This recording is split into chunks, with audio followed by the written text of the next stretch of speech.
Good afternoon, and welcome to Tinker Tailor Solder Fry, the Let's Try program here on the mighty Loading Ready Live Video Entertainment Network. My name is Ian Horner, and joining me today is Johnny Blakeborough. Good to be on the show. Head of broadcast for Desert Bus for Hope and other things, of course. I'm sure we'll find out where people can find you, but yeah. Awesome. Thank you so much for having me on. I've loved your show since you told me the first idea about doing it and its name. And the name is really what makes it. Yeah. I remember when you visited my house when we had my housewarming, we had a whole bunch of ideas for small projects that were like home automation intertwined with old phones and stuff like that, and we haven't made any of that work yet. Not yet. But yeah, you and I were talking about upgrading a Mac Pro, and it is my current obsession to do that, and it just worked out that I could come on the show. It's awesome. You just texted me out of the blue a few weeks back and said, hey, how'd you like to upgrade a Mac Pro? And I thought, yes, I would love to do that.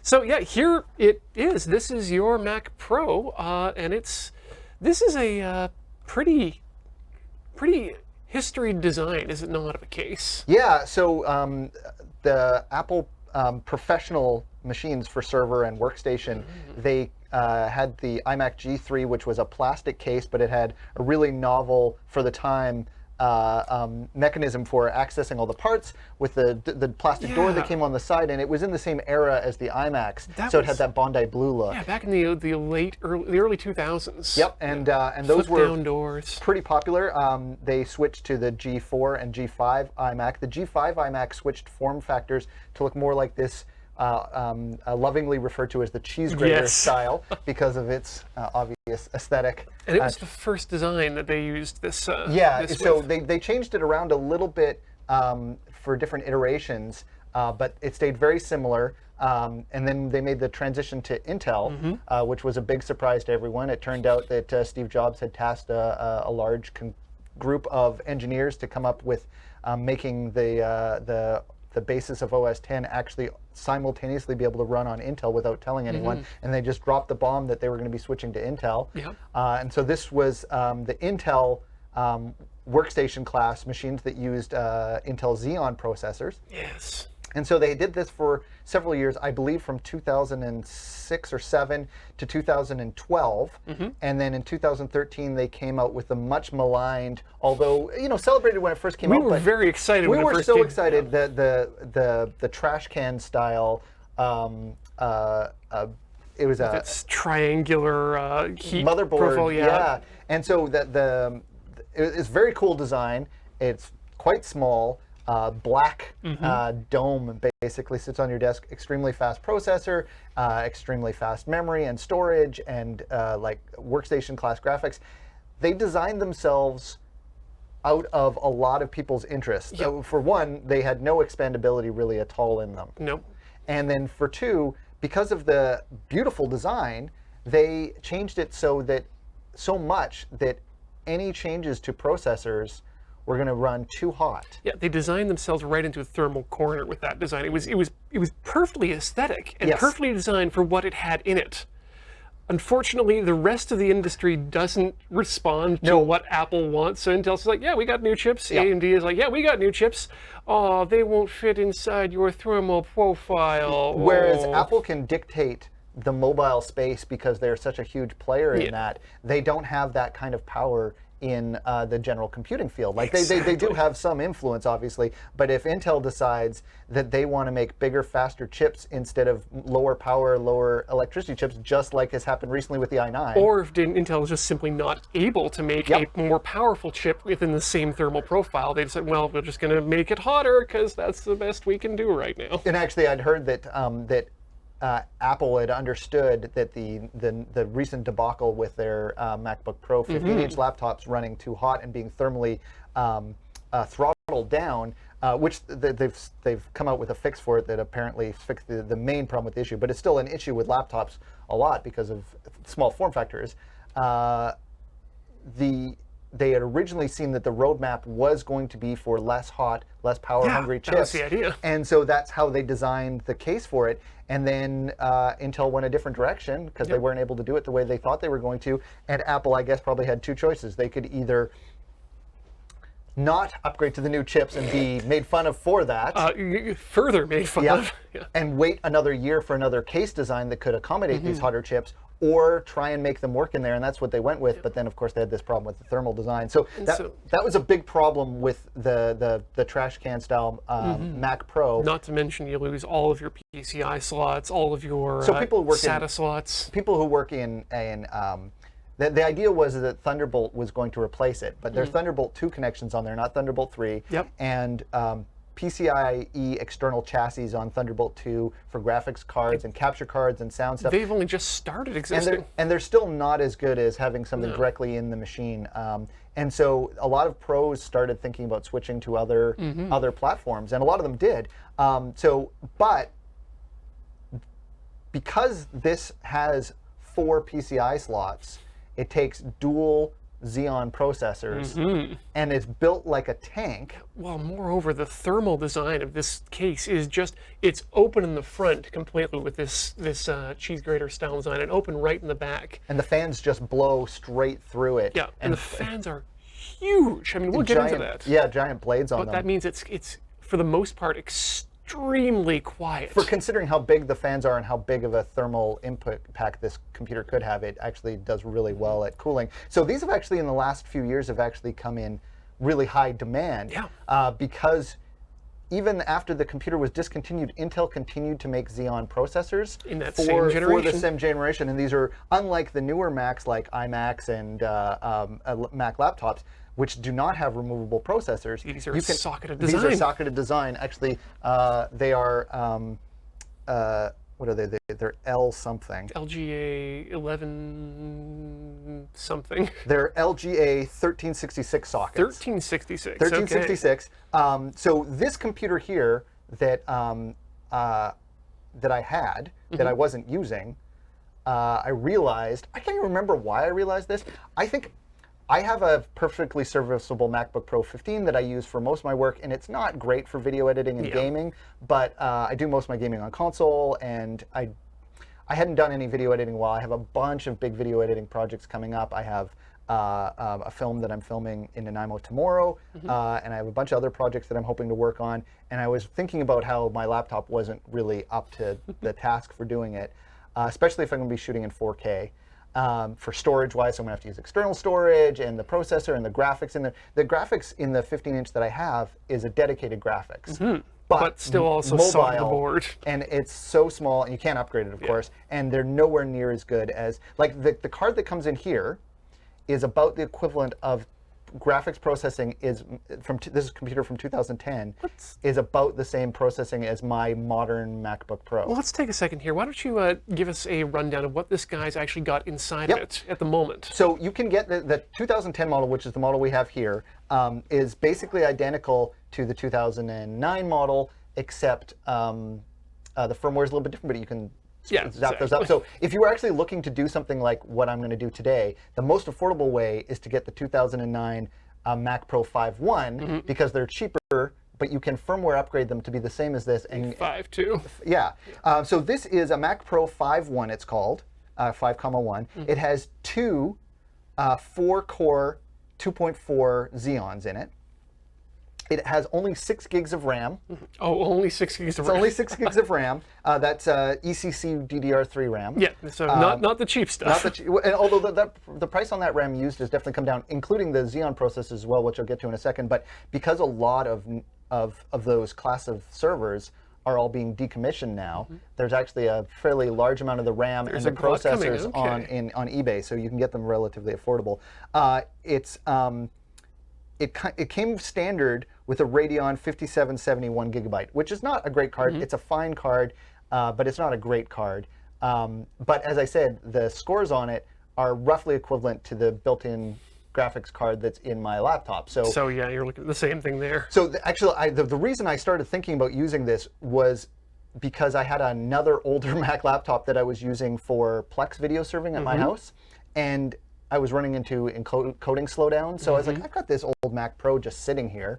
I can just put a bunch of drives in it because it's got 4 removable drive bays plus 2 a little bit harder to get to, which we'll show in a bit. And actually, before you just jump on, some people are talking about ECC RAM being a waste of money, and this is one of those instances where you want ECC RAM because you're looking at storing a lot of things.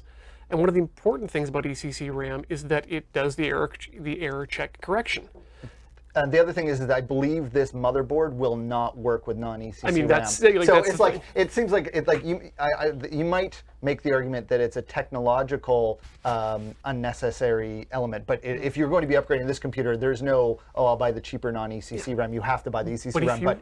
But you're right. If you want your data to be, if you want to make sure that what your data is what you think it is, the ECC RAM is one of those things that's going to help with that. Yeah, and there's actually a couple weird things about the RAM in here. This also uses triple channel memory, which means that if you have 3 modules of in here, it will actually be faster than if you put in 4 modules.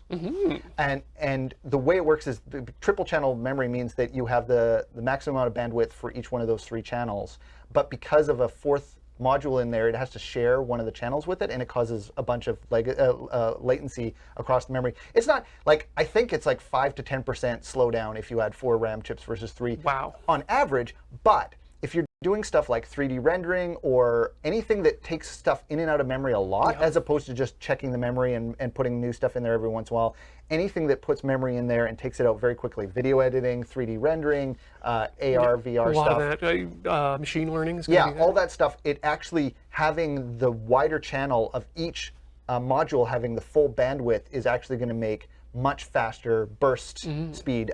So sure, it's only 5 to 10% over the average use of your computer for everything, but for high intensive tasks, it's actually going to make 200 to 300% difference if you put in 3 modules instead of 4. Or 6 instead of anything other. And we'll look at this in a second, because this is a dual processor, it actually has 2 processor modules, obviously, but it also has 2 independent triple channel RAM controllers. So it actually can take up to 8 DIMMs. So we've covered the processor. Yep. We've covered the RAM. Yep. We've covered the graphics card. Is there anything else we're going to be upgrading on this machine? What else has it got? It's got USB 2. It's got USB 2, so we're going to be upgrading to USB 3. Okay. So we're going to be upgrading the graphics card, which is I haven't tested whether or not the graphics card is going to work. I'll talk a little bit about that when we talk about the graphics card, but it has been a little bit of an interesting journey on that.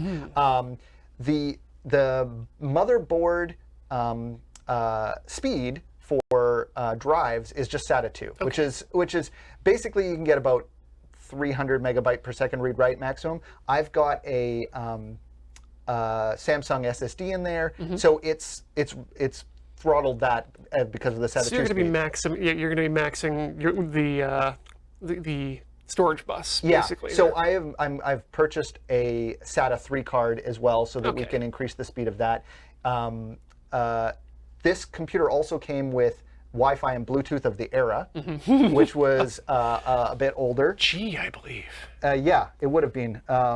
And so what we're going to be doing is, I just actually found out about this relatively recently, that it's actually GNN and a 2.1 Bluetooth, so it's not bad. Yeah, but if you're a Mac user, which you probably know something a little bit about Macs if you're watching this with this specific update, is there's a bunch of cool technology that's come out recently in the Macintosh operating system that integrates with iOS. Phones, your watches, etc. So my computer is unlocked by my watch. If you copy some text or anything into your clipboard on your phone or your computer, if it's in Bluetooth and Wi-Fi range, it'll do it. But that'll require a Bluetooth 3 or 4. It does, and handoff so that you can be working on a document or a file or a web page on one device, and it'll be available to you on the other, not just copy and paste, but the actual whole, if you've got a similar application. So there's all these technologies. Oh, and AirDrop as well. Yes. They all require a later Wi-Fi and Bluetooth, and the card for the wireless in here is removable. So we can detach the antennas and plug in the Wi-Fi and Bluetooth cards into that. And upgrade to modern Bluetooth and wireless, and have all those functionalities still be here. So we're going to be swapping out all those pieces today. Yep. And the processors, obviously. Yeah. How about before we do that, let's see what this thing is capable of. Let's run a quick Geekbench score on this and see what we can do. My guess is that it'll probably score fairly well for multiprocessor, but will probably fare fairly poorly for single processor. So we'll bring out some comparisons there once we run the numbers a bit. So we'll run Geekbench on here. I'm just going to get that ready to write some things down. Oh yes, that's Let's a see if good I can idea. answer some questions here for people. I mean, ArcLight, Macs are indeed prettier, as you can see here. But I mean, in terms of software, I like to think that the Mac is pretty easy to dive into, especially if you have any experience in Linux. And in terms of getting yourself into them literally up to your elbows, well, that's what today is for. So I'm going to run the 64-bit test on here and see how it fares. Let's see what that gives us. Yeah, and so, oops, sorry, I was touching my mic there. It's like I've never worked in a live broadcast show before. So yeah, we're going to be upgrading all of those things. You can also get PCIe cards for a lot of PCIe cards, like capture cards, sound processing cards, RAID cards, all those things are available. I'm not going to be doing any of those, but I may later on down the road get a PCIe, NVMe, mSATA. So mSATA is the same type of storage that you get in laptops and actually some desktops as well. And you can get for like $20, you can buy a single NVMe reader, a PCIe card, and put in any standard. Like the Samsung ones are very good. The Samsung 1 terabyte and 500 gigabyte ones, they top out at about 1,500 megabytes a second read and write, which is extraordinary. But you can also go crazy and get ones that will take up to 4 blades of SSD memory storage, and it can use a 16 wide PCI slot and uses basically each one of the blades uses a 4x of that 16, oh my so that it gosh. maximizes bandwidth, and it gets you. Some people are reporting as many as 5,000 megabytes per second, which, like, spinning disk 7,200 RPM, a good quality spinning disk, 7,200 RPM disk is like, if you're lucky, you're getting 100 megabytes a second. And this is 5,000. This is 50 times faster than what a hard drive was, a spinning disk hard drive a couple of years ago. So a lot of people are asking right now in the chat why we aren't just building a new PC, or why we're not building a Hackintosh inside this box. Because you've got a Hackintosh. Yeah, I've built Hackintoshes. It is possible to do. When you build a Hackintosh, it's not quite ever going to work properly out of the box all the time. And when you're depending on what kind of computer user you are, that might be okay for you. You might be fine, sticking your hands in the guts and tweaking settings and editing config files to get that working the way you want it to. And then there's some people who just might not have the time to deal with that. Yeah, and like I'm more interested in this as like a one-time project, and then it's my dedicated solid workstation that I can turn to all the time. Like all the upgrades we're going to do, this computer is going to still be a supportable Mac. Yeah. It's not a computer that we're going to have to edit a bunch of text files and do a bunch of hacking in order to make it work on there, which is cool, and I'm interested in that, but I'm not necessarily interested in that every time there's a new operating system upgrade and wondering if it's going to be supportable and if it's going to work. This is going to be a supported computer, just way faster than Apple ever, and more useful than Apple intended. And so not to spoil too much, but we're looking to get you to a level of performance in this machine that's on par, essentially, with current machines. Yes.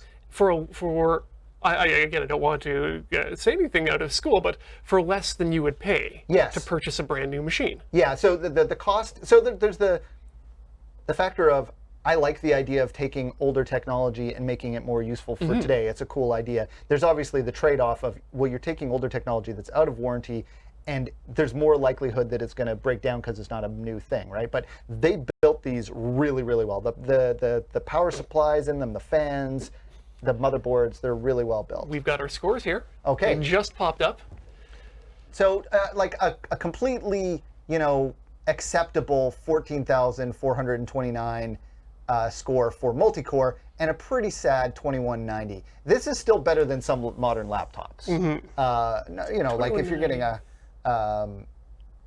if you're getting a decent quality laptop, it's going to be better than this. We're hoping to improve this by a considerable amount with the new processors. So again, the processor in here is... Yeah, let's actually go through and Yep. tell people what's going to go inside of these things. 'Cause I'm Currently, this excited. is, as I said, a 2.4 quad core, but what we're going to be putting in here, this is a little, I bought these from like AliExpress, so it's like they ship these processors. Oh my gosh. When these were new, I just looked this up, I believe they were $1,000 US each. Ugh. And it was not that many years ago. Yeah. So I bought these for $89 each. Wow.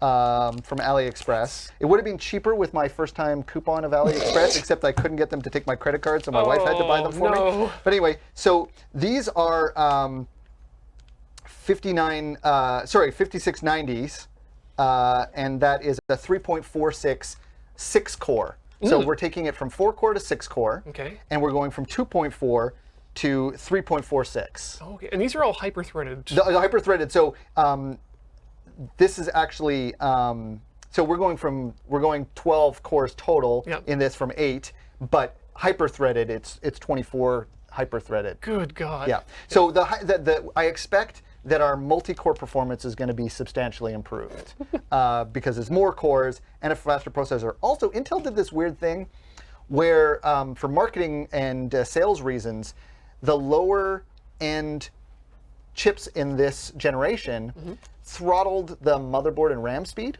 Interesting.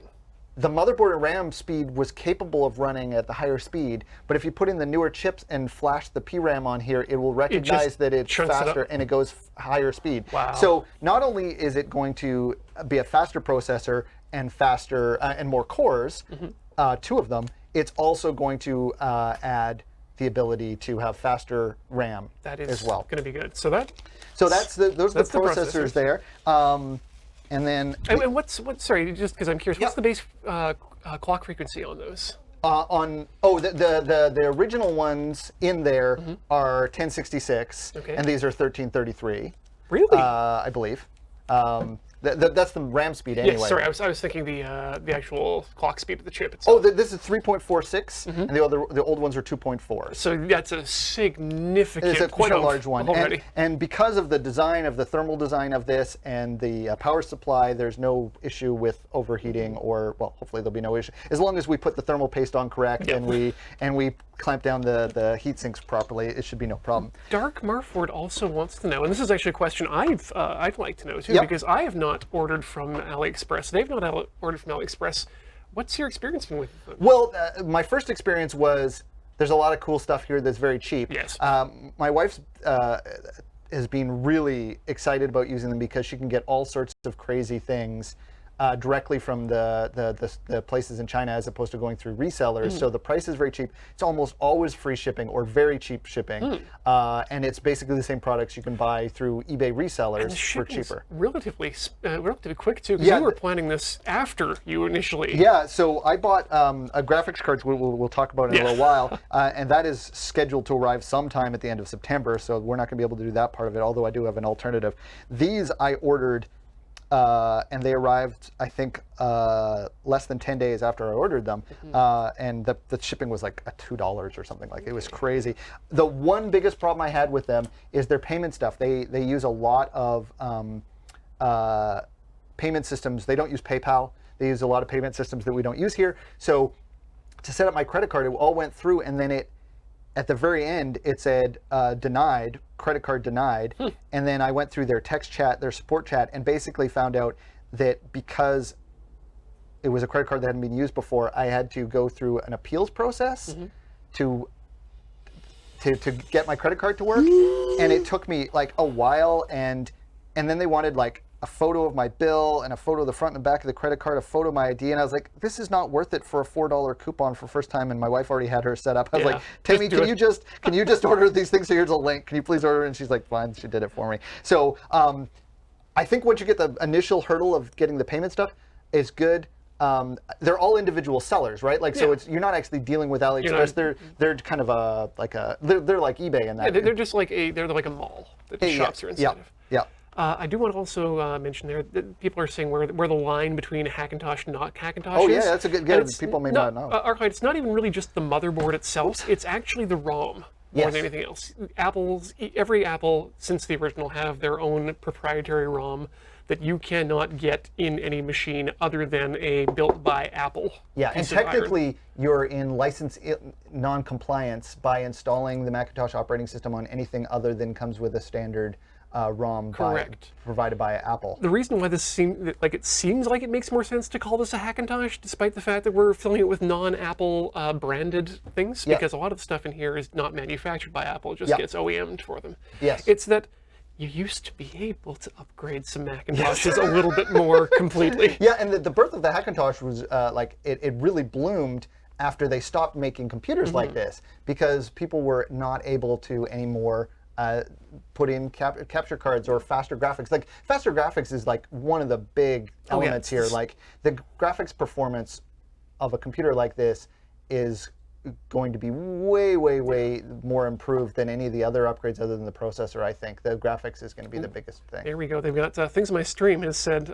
Paul's put in that the current low-end iMac Pro Geekbench board. Oh well, we're not going to catch up to that. I'm curious to see how. I'm curious to see how we compare, though. At least I bet you we will be close to the Mac Pro, the 6.1, which is the model that came after this, which is currently still the only Pro desktop, not all-in-one computer that you can buy. The iMac Pro is a stellar computer. It's a special machine. It is, but it is also, like, you're looking at least $6,000 to buy. And it's a black box. Whereas you can get one of these, if you can buy one in your neighborhood, so you don't have to pay the ridiculous amount of shipping because they're so heavy, like $200 to $400 for one of these, and then about, if you want to zoop this up to the maximum that you can, I think you can do a lot for this for a couple $100s, but I think I've got a spreadsheet that I'll consult at the end of the show,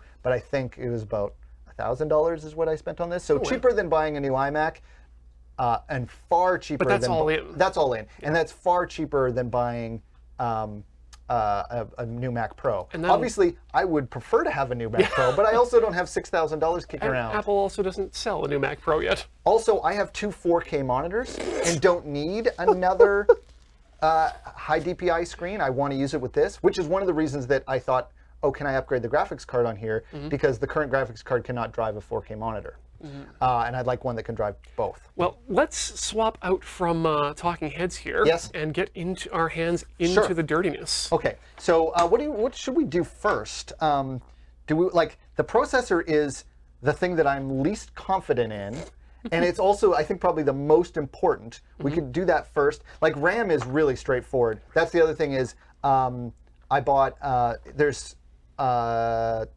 6 RAM chips, 1 gigabyte RAM chips in there now. They're 1066 probably. I bought 48 gigs of 1333 ECC Still RAM. blows my mind. It was not very expensive. I've been just seeing this grip of 6 RAM chips. Yeah, this is no problem. Actually, it says 32 here. I don't know if you can read it on the screen, but it says 32 because I actually originally bought 4. And then I read about the triple channel and how it actually improved performance with, and I was like, I could buy 2 more 8s. So you can put 16s in here instead of 8s, and so you could have a maximum of 128 gigs of memory. There are 32 gig modules, but I've heard some problems working on this board with them. So 128 is basically the maximum, but if you want to get the maximum triple channel, it's like 96 gigabytes, but 48 is still plenty. Pretty good. Pretty good. So yeah, the processor thing is probably the most complicated, and if that doesn't work, it doesn't really matter if nothing else works. So do you want to do that first? Let's start with that. Okay, so the first thing we need to do is, of course, shut this down, and then while we do the processor, I can kind of show you the inside of this. Once you got that shut down, I'll take that off the yes, that'd be great. Too. Everything's super there we go. Quick. Great. Okay, we can stick that on the ground for the moment. Oh, hold on a second. There we go. I can do the same thing with these mouse and keyboard because we don't need those. So yeah, the current video card in here is, I think it's only 1 gigabyte. It might be even less. It's an okay card. I actually was testing it last night with a couple of 3D games, City Skyline and an older game. I guess City Skyline's a bit older now, but Borderlands 2, and they work fine. I actually had problems. I was working all yesterday to get a graphics card to bring today, and they would all crash on when they got to any 3D game. Like they're fine for 2D stuff. As soon as the 3D came, I think it's a power stuff. It's a power related issue. So this is turned off. You can see the little light is off there. Yep. These were like at the time like there weren't a lot of computers at the time when this generation first came out with, you know, FireWire 800 on the front and USB on the front. There's a headphone on the front, and then the back it actually has 2 gigabit Ethernet, which is not very common on consumer machines because it wasn't meant to be a consumer machine. Very useful if you wanted to say run this thing as a server. Yep. It also, strangely enough, has, you probably won't be able to see this, but it has, on the back, it actually also has 2 optical. Yeah. It has for optical audio. in and out for audio, which was something that never really took off, but was cool nonetheless. It's something I still use actually these days, thanks to being a... Oh, thanks. The other thing that this has is, on the back here, so this switch here allows the door to pop right off. So that falls down like that. Yeah. And that's a design that's been around for a while. Nice. And these are the drive bays in here. And, oh, nice. And then the back there, you can see there's 2 FireWire cards. The reason I had 2 6-port FireWire cards is because when I used to do streaming before we had SDI capture, most video cameras, standard definition video cameras, had FireWire. And so this has multiple FireWire connections, but I believe it only has 1 FireWire bus. And so you would actually overload the bus if you plugged in too many cameras. And if you want to do a multi-camera kind of situation, which is what I wanted to do, I had to put in multiple FireWire cards. And I could, because this computer had multiple expansion slots. Zyme86 says, what replaced FireWire? Nothing really replaced FireWire. Thunderbolt would be the closest. It is the closest thing, but FireWire was different enough from USB because they had their own channels and chips on the devices. So the CPU overhead for a FireWire connection was almost nothing. So like you could be running a ton of, and that was another reason you had all these cards. The processor was fine to do this stuff. So we actually used to do a computer. We still actually use a computer like this for Desert Bus, and we used to use FireWire cards for that as well. And that's why I can't remember if I did it first on my own computer and then did it here, or it was the other way around. But we've had FireWire for days. Yeah. So. All right, and let's slide that forward. Perfect. Right there is exactly right there. We'll just leave it there. Okay.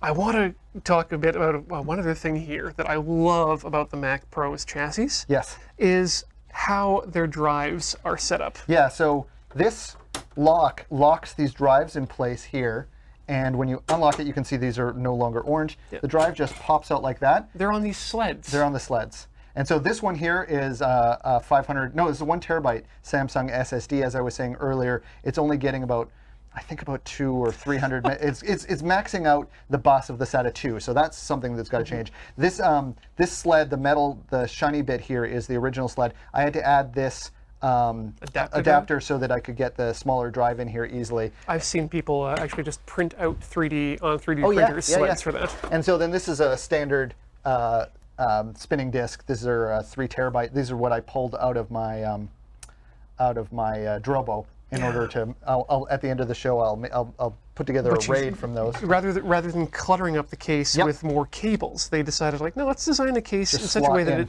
connects directly to the motherboard. And so you've got 4 drive bays here, and then underneath this, you also have room for putting 2 optical drives, or you can put in 2 SSDs or 2 spinning disks. You want to pull that up then? Yeah, we just had the camera. No problem.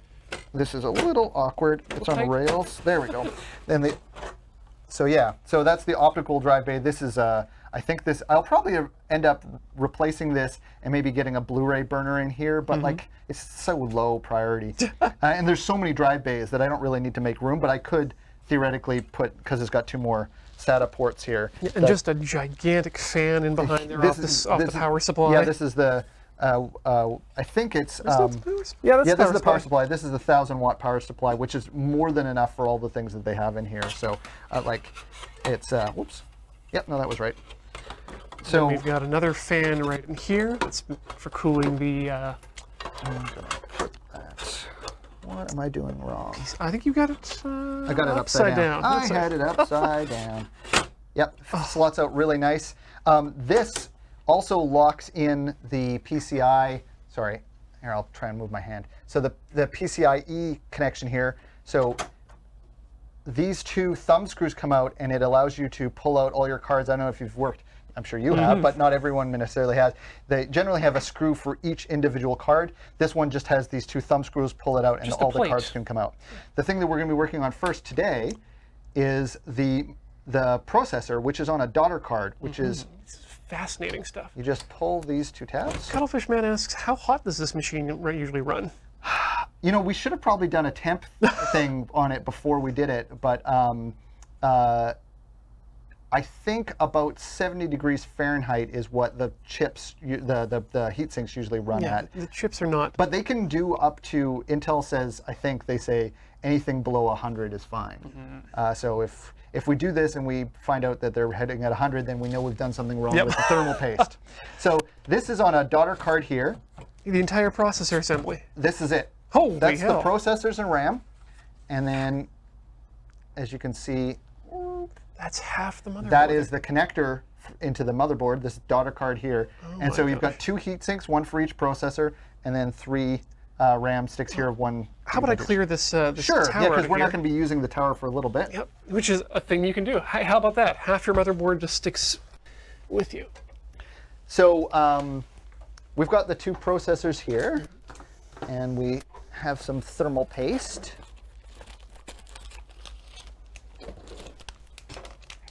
Yeah, and so the thing, so these chips are what are called lidded CPUs. Yeah. So they have this cap on the top of them to connect for heat dissipation. There was a model, this is the 5.1. If you bought the 4.1, it actually had the lids taken off them for the dual processor model. And so I got a little freaked out when I was looking at doing this upgrade because I actually wasn't aware at the time of the difference. And I was reading about people actually delidding them themselves. And so I watched this video of this guy, and he had this like contraption holding it in place, and he had a blowtorch, and he was heating it up to melt the solder, and so that he could pull it off. And I saw Linus Tech Tips, he had one where he had a contraption that just like used force to pop off the lid. It all seemed terrifying. I saw a bunch of people who had destroyed theirs. If you don't take the lid off on the 4.1s, these ones have the lid still on it, but for some reason, one generation, Apple went without lids on their processors. You can still leave the lids on, but you have to put spacers because otherwise the heat sinks will break the motherboard and the chips because there's not enough room. Anyway, so I had this brief moment of thinking, I need to pay someone to take these off for me if I'm going to do that. I am not confident enough that I can take these off and not destroy my motherboard or my chips. That sounds like exactly like the kind of project I would like to try and would scare the bejesus out of me.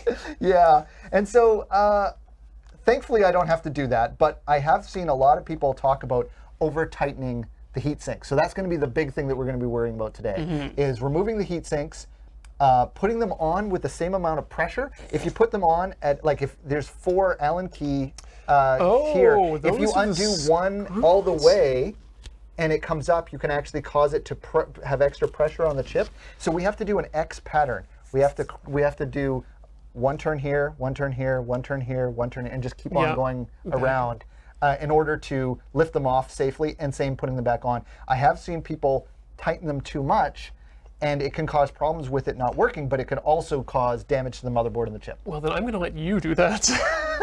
But I'm just looking at these heat sinks, and these are, like, looking at the heat pipes inside of them, and they've got their own fan inside as well. These are just really well designed.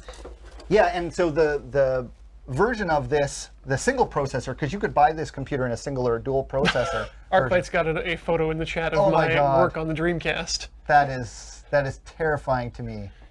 Yeah, you don't want to ever have to do that. So I love what Ian does, but I am not at that same level of confidence or skill, and so I think this kind of gets into this kind of thing. Ian is totally a Hackintosh, and I am totally an upgrade in old Mac Pro. More than what most people would, like the average consumer is probably not going to do what I'm doing, but I'm fall on the technologist side of things, where I like working with the technology more than I like hacking it. Well, another interesting point there is that I've actually looked into trying to get a Mac Pro case. But To be honest, the amount of work that would take to put get something in there? to put a Windows like bog standard motherboard Yep. into a Mac Pro, this is actually a easier and, believe it or not, cheaper upgrade path. Yeah, you just are a little bit more limited because you can't just get any motherboard. Well, you can't get any motherboard either for a Hackintosh, right? You have to be very specific. You want to about get other, unless you want to be editing config files Yep. forever.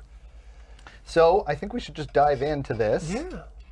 Also, So- I'm relatively certain this is going to last you at least 10 years of use. Yeah, that's the other thing is that, okay, so I'm going to do one full turn.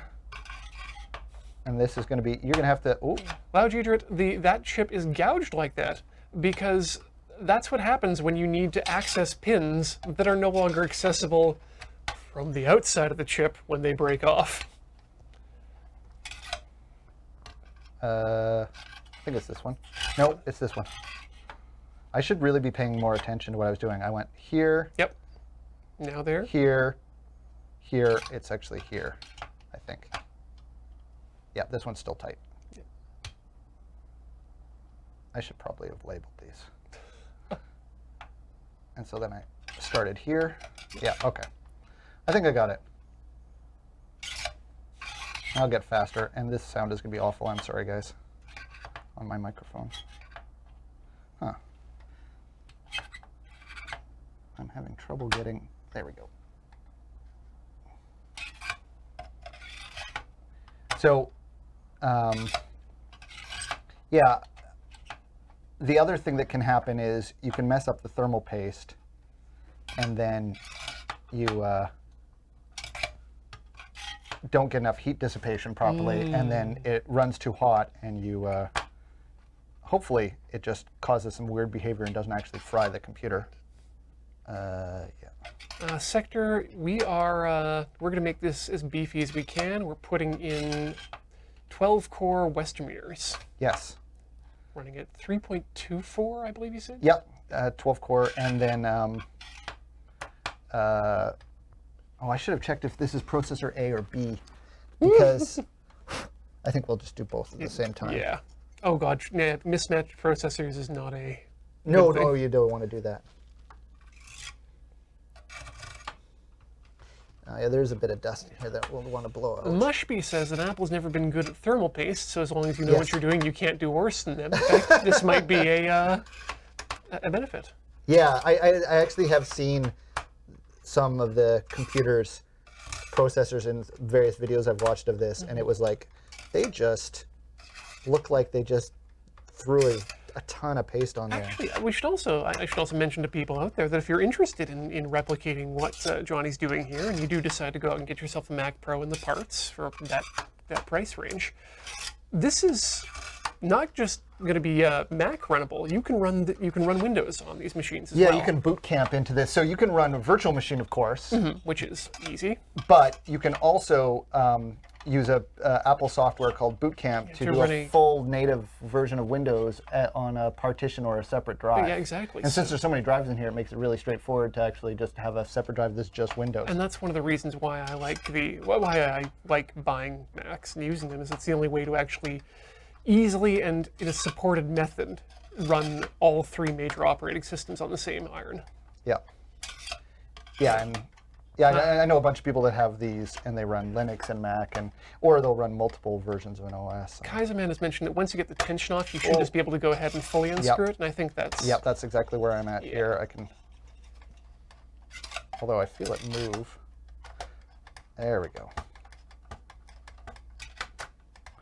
Yeah, these screws here are captive, so you can't actually unscrew them out, so that's good. Yeah, I can hear them skipping on the initial threads there. Yeah, I think those are all now all the way out. Yeah, that's just spinning in place. Great. But can I, there we go. Now, Oh yeah, that's there we just- go. Yes, okay, now you gotta lift this straight up. And there we go. And you can see there's a, First off, there's a bunch of dust in there. there's a bunch of dust in there. There's this connector here is what the power connection on the board, and here for the fan, so you just have to put it back that way, obviously. There's where the processor connects up to that. So we'll be cleaning this off. I won't bother cleaning the thermal paste off this old processor because I have no other use for it yet. It's going to go right back on eBay. Of dust. Maybe, yeah, I guess I could eBay it. Yeah, I don't know if there's much demand for the smaller ones, but yeah. So we're gonna do. Or if you'd find a cheap server. Yep. Motherboard. I'll just. Because these are just standard Intel chips. There's nothing special about them. Yeah, or they're just expensive Xeons, but they're not Mac specific. Oh my God, that thermal paste moved when I blew across it. So this has got like a rat trap style connector here. Oh yeah, that's just the standard. So you got to make sure you don't cage. let it jump out at you. Thankfully, these ones are not spring loaded. Yeah, that's. Oh yeah, that's not that bad. I saw a guy with a video that he said he hurt his hand on that. I'm not sure exactly how he did that. There we go. So there's only one way to put these in here. You can see there's, I don't know if you can see, there's a notch. Leave it down? Yeah. There's a notch on that side and a notch on that side, so we have to put it in that way again. Thankfully, I love that these... so heavy for how small it is. I love that these processors are built in such a way nowadays that you can't put them in wrong. Mm-hmm. It makes the whole process much less stressful. Yeah, I'm a little stressed, but I'm not. It's weird. The thing that threw me that I didn't realize, probably because I just don't deal with the insides of computers as much as I deal with the software of computers, but I always assumed on the chip that it had pins out that went into a slotted board. Maybe some boards are like that. It's the opposite with this. Because they used to. Yeah. That's probably the last time I actually took a chip out was the other way around. But these ones, the pins are actually on the board, and they connect up to the connectors on the chip here. So we're gonna. People are suggesting we should throw some Noctuous in there. There we go. Yeah, that's how you put the thermal paste in. That's not how you put the thermal paste. So I have actually heard a couple of different suggestions for thermal paste, and one was maybe I should. I would suggest you lock the chip down before you actually put the paste in. Oh yes, I agree. Yeah. But I just realized that. Oh, I did not know that. Thank you, Master Gunner. I'm gonna, if you want to lean back a bit, so I'm not blowing dust in you. I just want to get that dust out before I. Apparently AMD, yes. Mainstream CPUs still have their pins on the chip. Oh, interesting. Yeah. Okay, so we're going to put that in there. It just slots in super easy. And then we put this part down first. And then this is a bit tight here. Yeah, you could, there we go. That's all there is to it. So I've heard three different thermal paste suggestions. One was a big glob in the middle. Mm-hmm. Another was spread it out yourself. And another, I've seen a lot of that with a line across it. Now, before you do that, do you want me to go get you a coffee filter to wipe the stuff off the bottom of the... Yes, we need to do that. You're right. Great. And do you have any isopropyl? I was about to ask if you brought your own solvent. I'm sorry, I didn't bring any solvent. I'll see what I've got. Hopefully there's some solvent here. Yeah. But yeah, I guess while we're doing that, I might as well take off the other one because that one has to have to come off as well. I should have... I'll leave the RAM on for now because we'll make sure it's working with the existing RAM before we upgrade the RAM.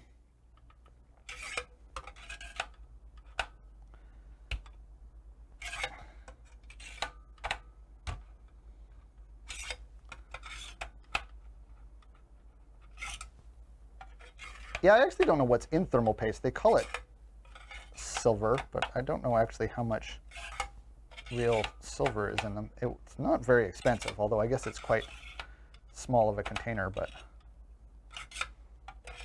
it's like $10 for this little container of thermal paste.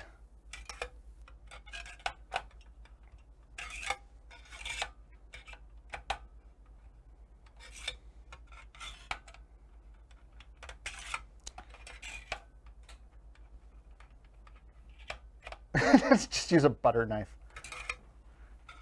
I feel like that would be a mistake.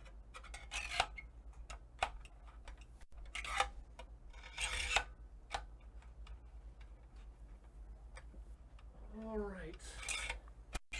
I got your coffee filter. Awesome. In terms of solvents, you have your options of Callan 12 year or Bombay Sapphire. That's or you could just use these isopropyl alcohol wipes, which I think is probably the choice. I think is the correct Yes. option. Okay, I think this is almost off as well.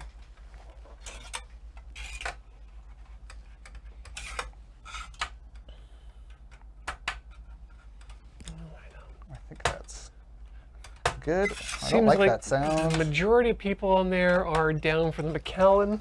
I mean, it's a nice, but it is a nice hot afternoon here in the summer. I mean, this is the time for a gin and tonic, to be honest. Oh yeah, with a nice slice of lime. Oh yeah, maybe once we're done. Oh, I think that is, maybe a little bit there. Oh yeah, so I'm guessing that a lot of people in the chat have been talking about BS about thermal paste. Yeah, and there's a lot of like seemingly I think witchcraft. this corner is still I think you're sticking right, which is not good for it. I mean, I miss the good old days of the first generation Power Macintosh. Yep. The 601 series of chips. Back when you had a when you had a heat sink that was an active Peltier cooler. Oh yeah. Oh, let's not get those directions mixed up. Oh yes. Left goes with left, right goes with right. Yes, thank you. Do you want me to take care of Yeah, if cleaning you this would off? do that, that would be great. I would be honored to touch your heat sinks.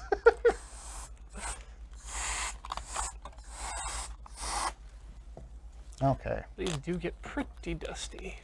So again, we're taking this processor off. Now, there's two versions of this processor, one that's meant to run in dual processor mode and one that's not. I got the one that's meant to be run in dual processor mode, but you can run the dual processor mode one on a single processor, but not vice versa. So if you had a single processor version of this, you can use either of the chips. Oh wow! But if you buy the single processor version, you slot it into two of them into a dual processor, I believe it will not work. Interesting. But the price seems to be about the same. The price on these chips has come down like a lot. Just a year or two ago, these chips were, still about $500-600. Well, and now they're whoops. Intel releasing an entirely new line of. Yeah, like the fact that you will can do that. still, find a bunch of these chips is actually a little surprising because they are pretty old, but they are Still reasonably plentiful. That is not correct. Okay, I think that's I had just that upside about down. there. Luckily, I didn't put any pressure on that at all. It looks like, oh, maybe it's just a shadow. I thought I saw a bent pin in there. Do you have a magnifying glass? Yes, I do. It's going to be in my chest of drawers. I will get it for you in just a second. Actually, I think all these are bent the same way. Like they're meant to be Yeah. tilted. It just looked like one on the corner there might actually be just slightly more bent. Not that I would be able to do much about it if it's true. Which one are we looking at here? It's a shadow right by that plastic pin. Yes. Thank you. It's... Yeah, as I said, not much I can do other. Yeah, I think it's just a shadow. I think so. I would plug it in and try it. Oh, of course, yeah. Like that's our only real option. I'm not going to stick tweezers in there to see if I can straighten it out. That's for sure. This one's a good clean boy right now. Okay. Now, I've seen people they have thermal paste prep tools that they put something on there first and A credit card. I don't know if that's the It kind is of absolutely unnecessary in my opinion. yeah. So as I said, I'm gonna leave this RAM as is, make sure that it works. Yep. The processors are seen and they're the correct processor and the heat is okay. Well, I mean, as we know, getting into this stage, getting this thing out to get the RAM in is a two-step process. It's super easy. Getting the processor off because of the screwing those in is definitely way more difficult. So the right one is ready to go in. Okay. If you're. So this one right here? Yeah. Okay, so I think I'm going to use the method of a straight line across the center of it. Maybe I should test a little bit on something first to see how quickly this comes Yeah. out. Here, got that. Or the processor bags. You want to really put the other processors in. Okay, I can see how that's working. I can try and do this without making too much of a mess. There we go. Not pretty, but not a complete disaster. I probably didn't want to go right to the very edge there. Maybe I'll try and take a little bit. God, I wonder what the copper is worth in these heat sinks. That didn't make it much better. Yeah, I don't know. There's a lot of copper down in there. Thick boys. Now, try not to get paper on that. Oh, yeah, no worries. Those look good. So this is for this one? Yep. Left to left and right to right. So the connector is right there. The connector is right there. As you can see, maybe. Buck Mintz thinks it's too close to the edge. I don't know if that's too bad. So these pegs here are the screws. You can see they're captive in there. So they're going to just slot right into the holes on the motherboard. Ideally. Ideally. Now, has this got a bunch of dust in it? It actually is super clean. I must have blown these out before. Actually, it's not super clean, but it is cleanish. There we go. Okay. Arrow being, we put a line down because that is the method that Johnny wants to use for his processors. Does he have a better method? Is there a agreed upon better method? The answer is no. It seems like that people are a little divided on it. Are there other methods? Oh, yes. Okay, so we have to be... I'm going to take my hat off so I can get my head in here to clearly line this up. Oh. Anti-Crepuscular says, one time I broke a Spark motherboard. Ow. Someone else had left a single screw fitted to a standoff in the case, and I fitted the motherboard on top. Oh, God, no. That screw and then put a motherboard where the standoff should be on top of it. I'm assuming you just tightened everything down and it just went. Oh, geez. So the method I'm supposed to use here is tighten until it's finger tight.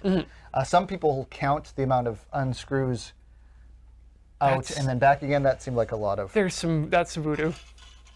So, but we'll do. Like it would be nice if they did this like a car and said, yes, this is the torque that your screws need to be in it. 2 screw.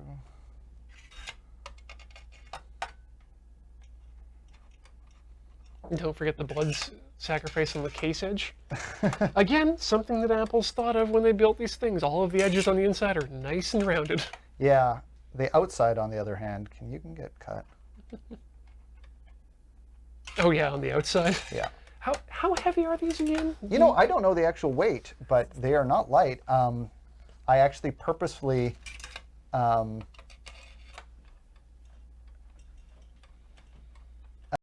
took the hard drives out when I brought these because I didn't want the extra weight of the hard drives in it while I was carrying it around. They are, like, there is more metal than plastic in these, amazingly. Yeah. And not like the cheap stamped aluminum that will just cut you if you look at it wrong. I'm not sure how much work have you done on PCs in the past? Not a lot. Like my job at the university is almost all Macs, and I don't do a lot of hardware work. I do mostly software work. I was going to ask what the worst cut you ever had on a PC case was. Oh, so it wasn't a PC case. It was now I've lost where I was, but I think it was this one.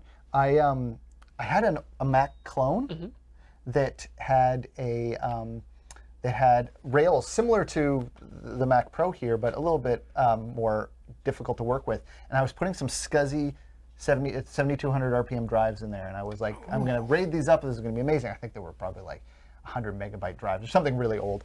I ran the rail over my finger, and it ripped a hole in it, and it covered, turns out, I didn't realize this, but it covered the motherboard in my blood. No. And someone seeing a computer like put back together but not actually finally closed up, they closed it up and turned it on and fried the board. Oh no. Yeah, and the smell was something. I'll bet. And yeah, I needed stitches. How about yourself? Not that bad. I just made a nasty gouge on the side of my finger one time, trying to shove something through a PCI slot. I still have the scar. Usually one just lets the smoke out. Yeah, that's why the smoke was trapped. It needed to be released. Yeah, that kind of weird shaped scar there, so it was all just peeled. Oh, it was not my God. good. God, I can see. No. Some people in the chat were mentioning, oh yeah, doing a CPU upgrade, so you got to give it a blood sacrifice. Yeah. But you already have. Yeah, not this one, thankfully. And if we do bleed on this, we'll make sure to Clean that up sop it up before before turning it on.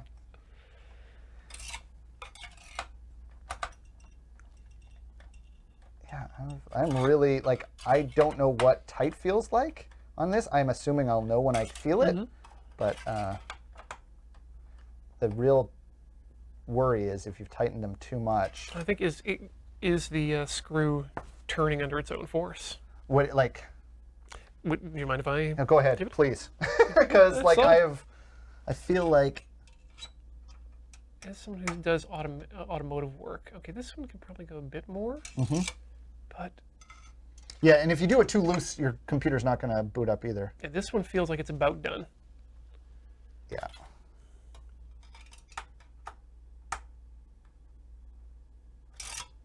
The thing is if it's too loose and it doesn't turn on, you can tighten it up more. But if it's too tight, you can loosen it up, but maybe you've broken the motherboard. Yeah, maybe you've gone too far already. I think we're good. I haven't heard anything. It looks pretty flat. The trick is theoretically, you can turn one of these on with just, like, one's the A processor and one's the B processor. Oh, wait a second. What? I can see these screws through the thing, and I can see the edge of some of them on the side here. Okay, let's have a quick look. Oh, yeah? Yeah, and there's lots of screw, and the screws are all spring-loaded. Yeah. So as long as you're not really just jamming at them. Okay. The other thing is that this plate here, I'll show you. See how it's sitting on top of this? Yep. Like, there's still a little bit of clearance, but it's getting pretty close to that. And I'd say you're pretty close to done. why don't we just see if I can get this on? I should look up if this is A or B, because if it doesn't work, it doesn't actually mean that it's actually not working. I don't think it'll boot with the B processor on without the A, but it'll boot with the A processor but not the B. So, yeah. Do you mind looking that up on your phone just to see if it just do MacPro 5.1 A processor, B processor diagram or something like that and see what it is? Okay. MacPro. This is why, like, one of the things about working on stuff that you've never worked on before, some people just like to just kind of jump in and do it on their own. I like doing it with other people, not because I want to share the blame, just because it's so much less stressful when you're trying something new to get other people's opinion while you're working on it, right? Like, yeah. Okay, so. And this is seriously, like, there's two things that are a little bit difficult that I'm a little worried about. This is the one that I'm most worried about, and then the other one is, like, not too bad, and then the rest of the stuff is super straightforward, and I'm not worried about it at all. But this one, this is the one where if you do wrong, you could. I think it's marked on the motherboard, and this is CPU B. There's a little yellow. How did we fluke out and do that right the first time? There's a white label on it. Awesome. Oh, do you need a hand there? Or Nope, you got I just realized I don't need to put it standing straight up. I need to put it like this so that it can slot in. So I'm looking, and you're right, there's still some threading on that screw. Oh, let me see. No, yep. There's also a pad. I don't know if you can see that pad there is resting up against the motherboard. Yeah, and it's definitely flat against the motherboard, but it looks like it could go some more. But I'm going to just boot it and see. I mean, the thing is that the way these are designed, the springs on the screws Yes. are what's actually keeping the force on there. Yes. So as long as you've got enough spring to pull it down, or you've got the appropriate tension. Okay. So we're going to leave the door off just because when you're running it normally, you generally don't want the door off because then the fan blowing won't actually work correctly. But for our purposes, thanks again, we're going to not need to have to worry about that. Let me get that monitor for you there too. Awesome, thank you. Although we'll be pretty quick realizing that this is not booting up. Just Face it that way. Don't really need the keyboard and mouse. We just need to. Although I guess we might want to check to see the thermal temperature if it is working. Yeah.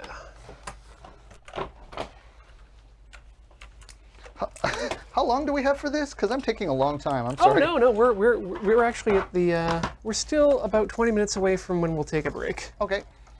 Yeah, I think I'll need a break after getting these processors installed. How is your heart rate? It's fine. Like if I the thing is, if I wreck a processor, which no one wants to do, I'm out a bit of money. But if I wreck the motherboard, it's a lot more difficult. Now, actually, I just thought of something. Yes. Before we turned it on. We've got the processor in. Yes. That means it's going to boot and power that processor. Yes. But we haven't done. What we've done is we'll have a processor up and running without a heatsink or thermal paste. Oh, you're right. We should take that other processor If out. you want to try it with one processor. You're right. That is a really good point. That is a really good point. Thank you so much. Yeah, otherwise, we're not safe doing something safe. Nope. We're in fact doing damage. It is a really good, and we weren't going to leave it running for a very long time. No, but like if that isn't on there, I don't even know if the computer would boot up anyway. So let's. We're finding stuff out, and we're back to beautiful Johnny Butt.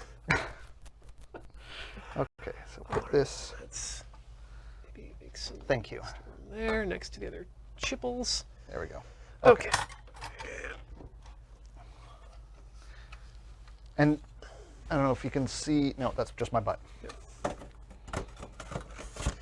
God, the connector to connect this daughter card to the motherboard is something else. So many pins. Why is that? Oh, it was just trying to take my fingers off. There we go. Okay. All right. Let's Thanks. up. Okay. Big bucks. Big bucks. No whammies.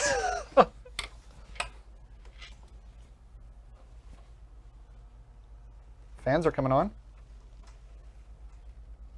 This also has a light on it that next to the. It's on. Oh, and we've got booty. I mean, yeah, yes, we've got booty. We have white screen.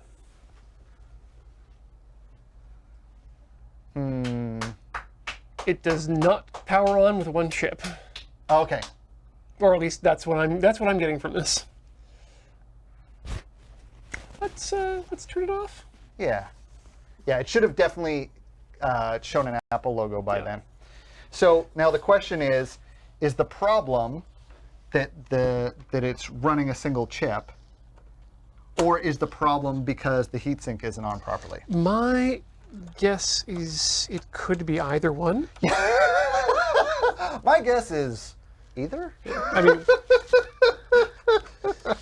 so my thought on the matter is to complete the installation. Okay. Before. So, well, the thing is that if it's processor if the heatsink is the issue, then we need to tighten it more. But if it's on properly and I tighten it more and damage the motherboard of the chip, then obviously that's a big mistake. I would think you're better off installing both processors and trying to get it to boot. Yeah. And then from there, keeping an eye on your thermals. And The only problem is there that I won't be sure which processor is causing the problem. I'm sure we can look that up. Yeah.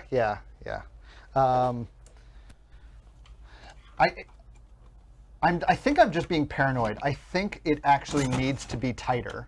I just am really worried about over tightening. No, that's fair, because that's the one thing you can't fix. Yeah, well, I've heard some people like just a slight over tighten, they can loosen it again, and they haven't damaged it, and it'll cause them problems a little bit with too much tightness. But and if you blow out a CPU due to overheating, I mean that's something you can fix pretty easily. Whereas trying to source a new daughter card for a MacPro is going to be a little bit more difficult and probably a lot more expensive. And yeah, as Ashiok says, it should boot if the heatsink isn't on properly. But I wonder if that's the case given the way that Apple does these things, and it might just because it's an active heatsink, right? There's a fan in there, and if it's not plugged in, it will not. This is something I learned about the Dreamcast: is that it will not boot if it doesn't have its single tiny fan plugged into its Katana daughter card. And this has got, God, 4, 5, 6. It looks like 6 connectors on the heatsink itself, just for power. So something's getting... Oh, you know what it is? What? It's the thermocouple directly on the heat sinks. Well, directly on the copper heatsink itself, plugged right in there. Yep.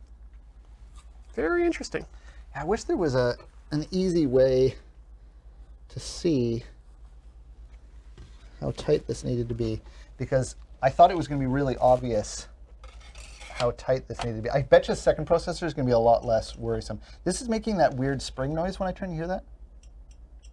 I think that might be tight enough. What you're doing is just getting up against the spring there. Whereas the other ones don't make that noise. Aaron, I think, is trying to say as well, what I've been saying is that the screws have springs on them, because if so, it doesn't matter. The springs provide the actual clamping force, and the screws just clamped against the back plate. Yeah. Oops. The point being is that is that screw-based terminals are ones that you can't really under-tighten, but you can definitely over-tighten. Okay. Because if you're over-tightening them, then you're getting past where the spring is actually springing. I guess the other thing we need to look for is does it look level? Is it higher on one end than the other? Yeah. Okay, so I see some screw there. I'm also like, I know that average for all the people I've watched videos on this is 7.5 to 8 turns. So what I think I will do is for the second one, I will actually count? I will actually count. Okay. So, and I'll try not to distract you. Yeah, that looks pretty good. It's definitely tighter than it was before. And it's still, I haven't come into a part where it's like, oh, yep, that's where I need to tighten to. But okay, we'll count on this other one. And if I get to a point where it's like, oh, that's way harder, then I will know I can tighten it more on this one. Okay, so make sure I've lined up the notches there. I have. And on JG, yeah, that the empty socket is kind of nervous-making. Yeah. Okay, just gonna give this a little wipe. I touched it with my greasy finger. Okay. I will try and do this one a little bit cleaner, not get so close to the edge. It's your machine. It is a little, here's the mistake that I made that you should not make if you're doing this. I used the bottom of the text of the chip as a reference for a center, and it is not. It is definitely somewhere else. Yeah, it's too. I think what you need to do is definitely write a happy birthday message to yourself on Maybe a little each chip. smiley face. Okay. Maybe a triple loop. Or just the command, the command key cloverleaf. Yeah.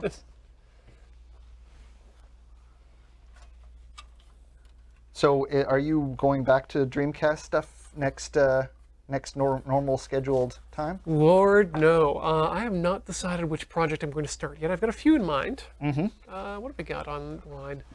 Thinking about possible synthesizer work. Ooh. Thinking about possible leather bag working. There's a kit for a small oscilloscope that I wouldn't mind building. But, yeah. What are my opinions on using this machine to kill someone? Is it heavy enough but also swingable enough to work as a blunt object? Yes to 1, no to 2. I think. Yeah, you would definitely be able to kill a person with this. You would need a very long pole, though, to, I think, make this into so a heavy. good warhammer. Yeah, like maybe if you left the processor daughter card and all the hard drives out of it, you might be able to swing it around. Or if if you're a tank of a man or a woman. Yeah, you just get like a signpost. Yeah. And then just jam it right through the top. Okay, so I'm going to use the side with the text on here. So 1 full turn.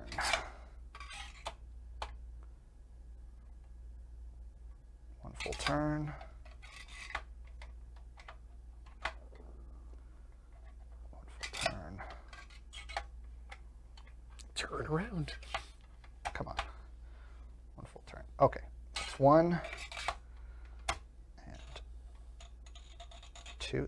This one screw, like this one screw, makes a weird squeaky noise. It's just the screw or just the spring finding purchase.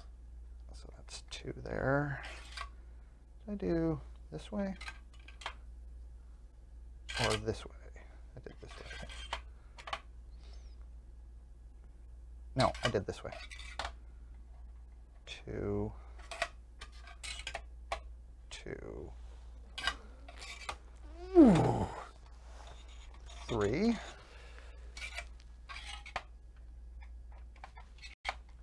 Oh, come on. Was that audible? What? Oh, that was my stomach. Are you okay there? Yep. I can hear the scraping of the screwdriver. Poor Corey has headphones on and... You know what? Lunch is hitting me, so actually, weirdly, I need to go take a break right now. 3. Maybe I will end on 3. Yeah, we'll finish up your turns, and then let's go to a break right after that. Yep. Don't go away. More Tinker Tailor Solder Fry after this.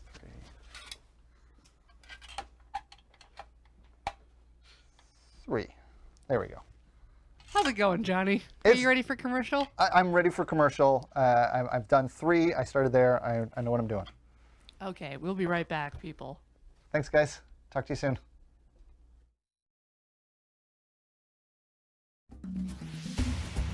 Welcome back to Tinker Tailor Solder Fry here on the mighty Loading Ready Rive Video Entertainment Network.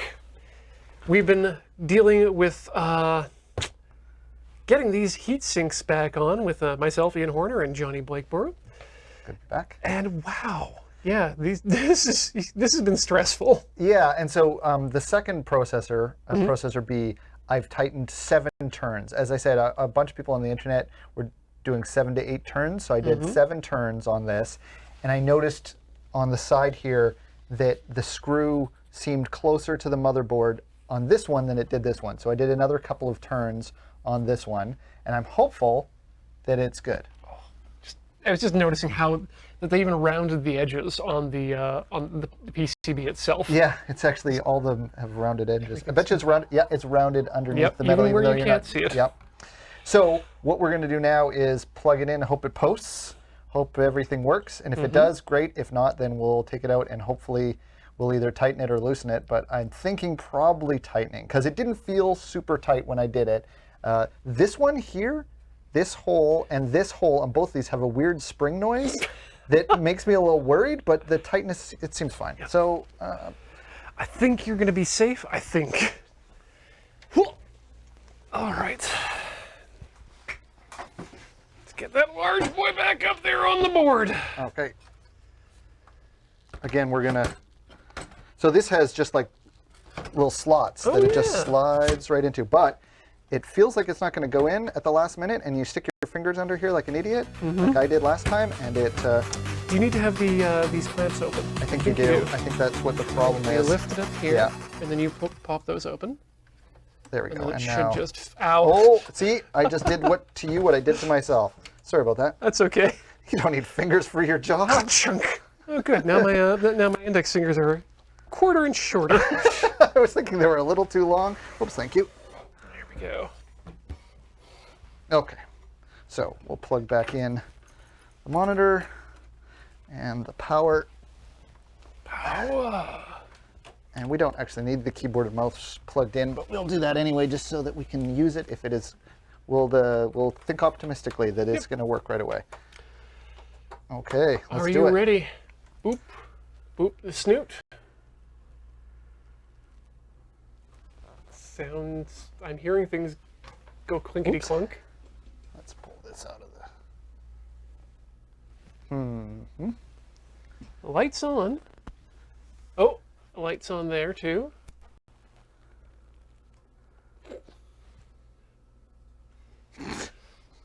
You just want to get a close-up of my face. Interesting. Is it doing the same thing?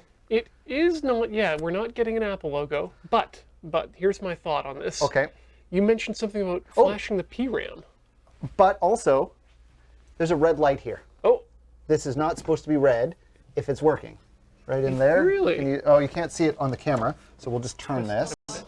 Okay. Ah, there it is. Move your body. I'll move my body. Ah, there we go. That red light is not good, and actually it's on, is it on both? I can't actually see. It appears like it's reflected onto the other one, but that's just a but anyway, that's not good. So it means it's either too tight or too loose. So we definitely need to turn it off. Wait, we had flash. Oh, It's a system folder thing. the hard drive's not in, Ian. Is the hard drive? The hard drive's not in. Is that what it is, Johnny? But that light probably shouldn't be red with just not the hard drive in. Maybe. I don't believe that should be red without that. So, but we're going to turn it off. Yep. And we're going to put the hard drive back in. And I'm going to quickly Google red Yes. light on Power Mac daughter card. I probably, like I admit that I did a bunch of reading about this, but I didn't actually read probably as much as I should have about this exact specific thing. Because everyone just is very laissez-faire about it. It's just like, you just plug it in and you plug the chips in, you put the thing in, you tighten it up and it's fine. We definitely can't do anything Mac-wise without an operating system. So I will definitely put the the SSD back in, because it is definitely not going to boot up without that. Oh, it is also locked there. There we go. Ah. What does it say? Depends on which LED it is. Okay.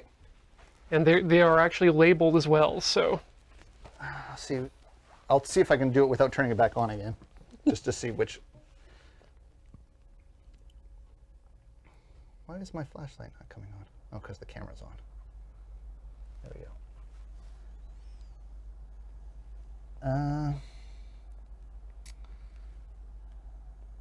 Yeah, no. There's actually, it looks like 8 little diodes here. Yep. And I couldn't tell which one was lit up, so. We'll have to turn it back on again? Yeah. Okay. I guess I don't need a flashlight to be able to see which diode light is on.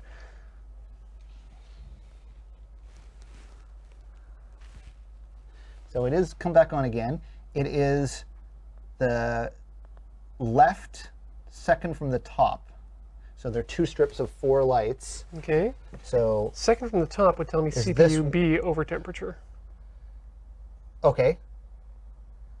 If that's the same matrix that I'm reading here. 1, 2, 3, 4, 5, 6, 7, 8. I don't understand this because it's actually. Just throw it up on the camera too, just in case the people want to see what I'm referencing. Yeah. Is that in the here we go.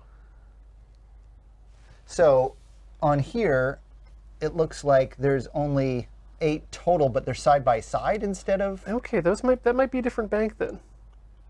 But let's get it out there, or we can get it out when we get back into it. Is VoodooPad still a thing?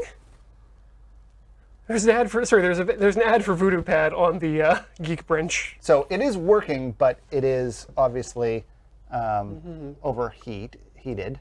And we don't have the Intel Power Tool in here. No. But it is noticing the processor is It is the correct processor there. Yeah, 2 times 4.3,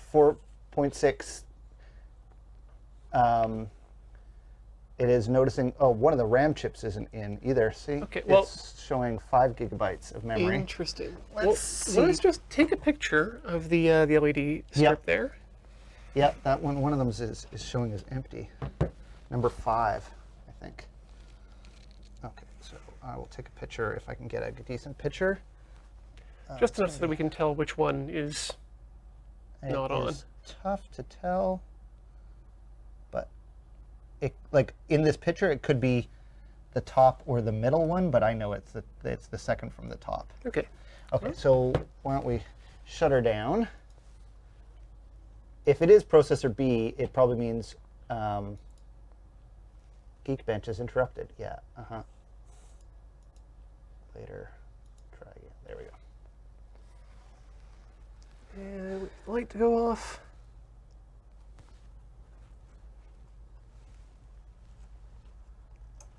Thank you. Okay, let's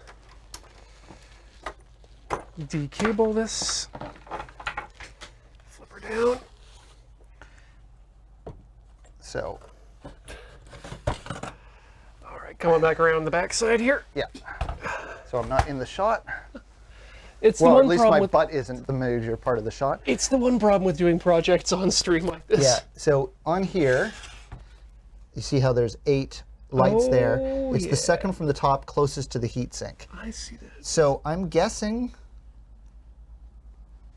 yeah, those are the only lights. So it's definitely that one. Hold on a second. Yep. You know what I would think those are? What's that? I would guess that these, given that there are 8 of them, Yeah. are actually in reference to the RAM? the RAM itself. And it says it doesn't like one of the modules, but they all appear to be in properly. Mm-hmm.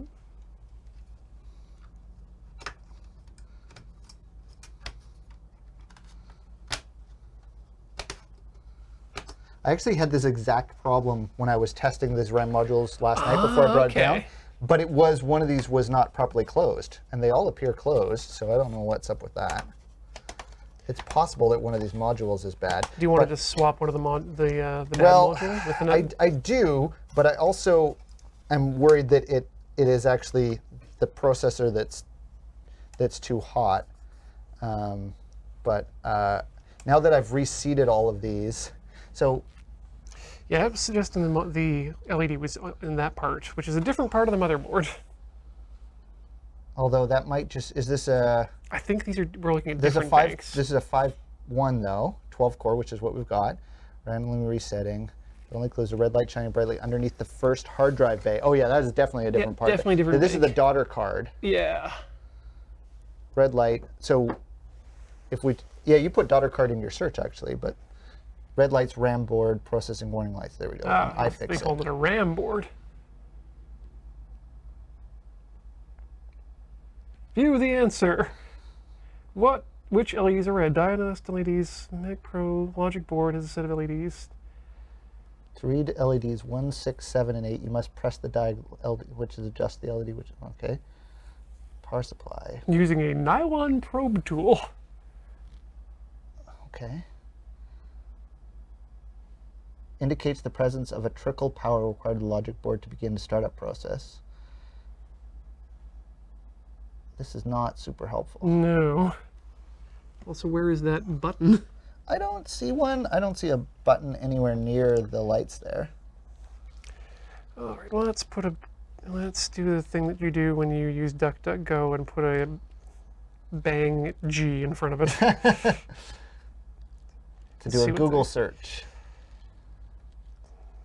I fix it as well. That's Is that the the same same article? one, yeah. Okay. Red Light and MacPro. This is discussions at Apple. They'll probably just say you need to go. Okay, lights show problems with the RAM. ECC errors usually don't make the lights turn on. You have to use your system profile or another app to check those, but the RAM isn't seated properly, has some form of hardware problem. Could cause more serious problems. Okay. Well, now that I've taken the RAM out and put them back in again, let's try and boot it up again and see if it works. If not, then we'll keep on searching because it did appear the RAM definitely wasn't working properly.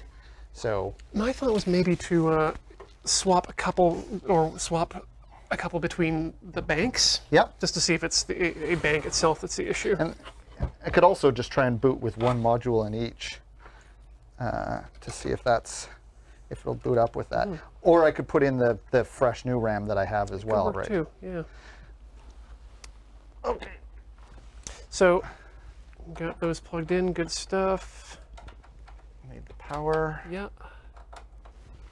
which is, I keep on looking for the white cable because Apple power cables are generally Nice. white, but we just are using it's a standard Molex power cable. Now, So. my big question is, are you going to try turning it on without putting the daughter card back in? I Sorry. was. Thank you. All right, I'm going to. Ooh, Anarin has for us a link to the technician's manual if you need it on page 19. Ah, and it says what the lights are? Yeah, Corey, if you could pull that up and throw it in Slack for me, that would be great.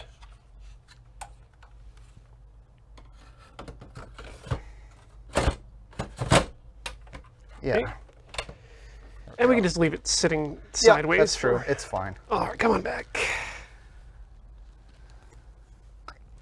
Just a light flashed, red light flashed just as soon as you plugged it in over there, but it didn't stay on. It's just probably just acknowledging that Well, the red light's not on at this on moment. the daughter cord anymore.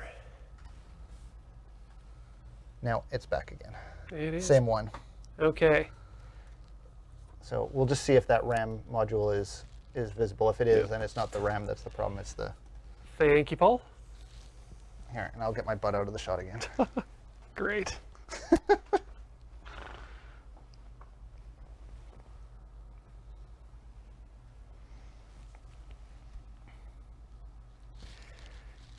All right. Page 19.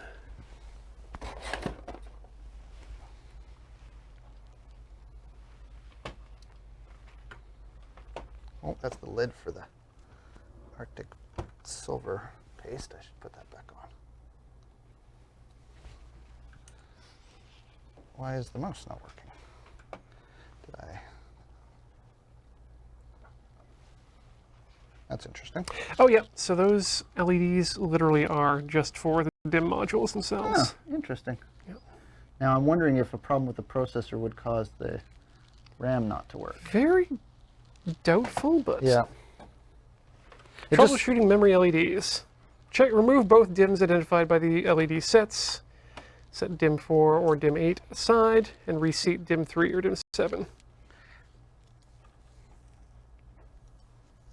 Okay, so why don't we, since we're going to take the RAM out anyway, why don't we put in just the new RAM Yep, that and sounds see like what happens, and then if the light comes back on, then we'll try and take RAM out of that slot. So is that basically, I'm guessing, 1 through 4 slots on this side and 1 through 4 slots on this side is probably what those lights mean, exactly. eh? Okay. So this is, I was telling you before about the triple channel. It actually, you're supposed to put the RAM in slot 1, 2, 3. 5, 6, 7. No, Oh, 8, 7, 6, not 5. Yeah, there's actually a little diagram. so if you there. got 6 DIMMs, they want you to put them in 1, 2, 3, 5, 6, 7. Oh yeah, sorry, you were right. 5, 6, 7. I was just, yeah, you just skipped 8. Okay, yeah. It's just because the numbers go from lowest to highest that way, and then lowest to highest. They come from the Different outside of the directions. board in. Anyway, I'll see if I So can we do were, we were right. We just had our numbers mixed Yes, up. we were both right in our own special ways. Okay. We'll just swing. We could actually probably just leave this in place. Yeah, if we're just going to swap the RAM.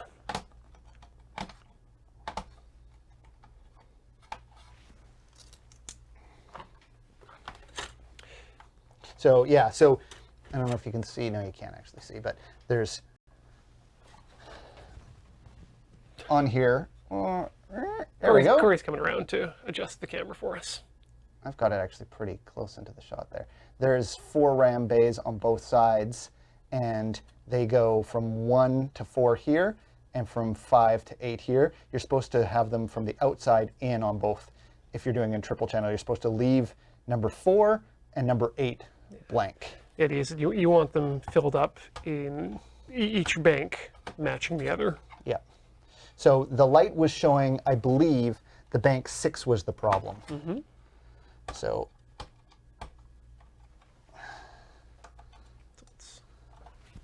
okay. Just toss them in. Just toss the old RAM. I'm not going to hopefully ever use that again. It's probably unlikely they'll be able to get any money for 1 gig modules.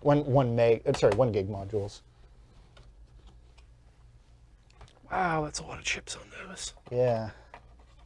And as I said, I bought the 8 gig modules. You could get 16. They're more expensive, obviously.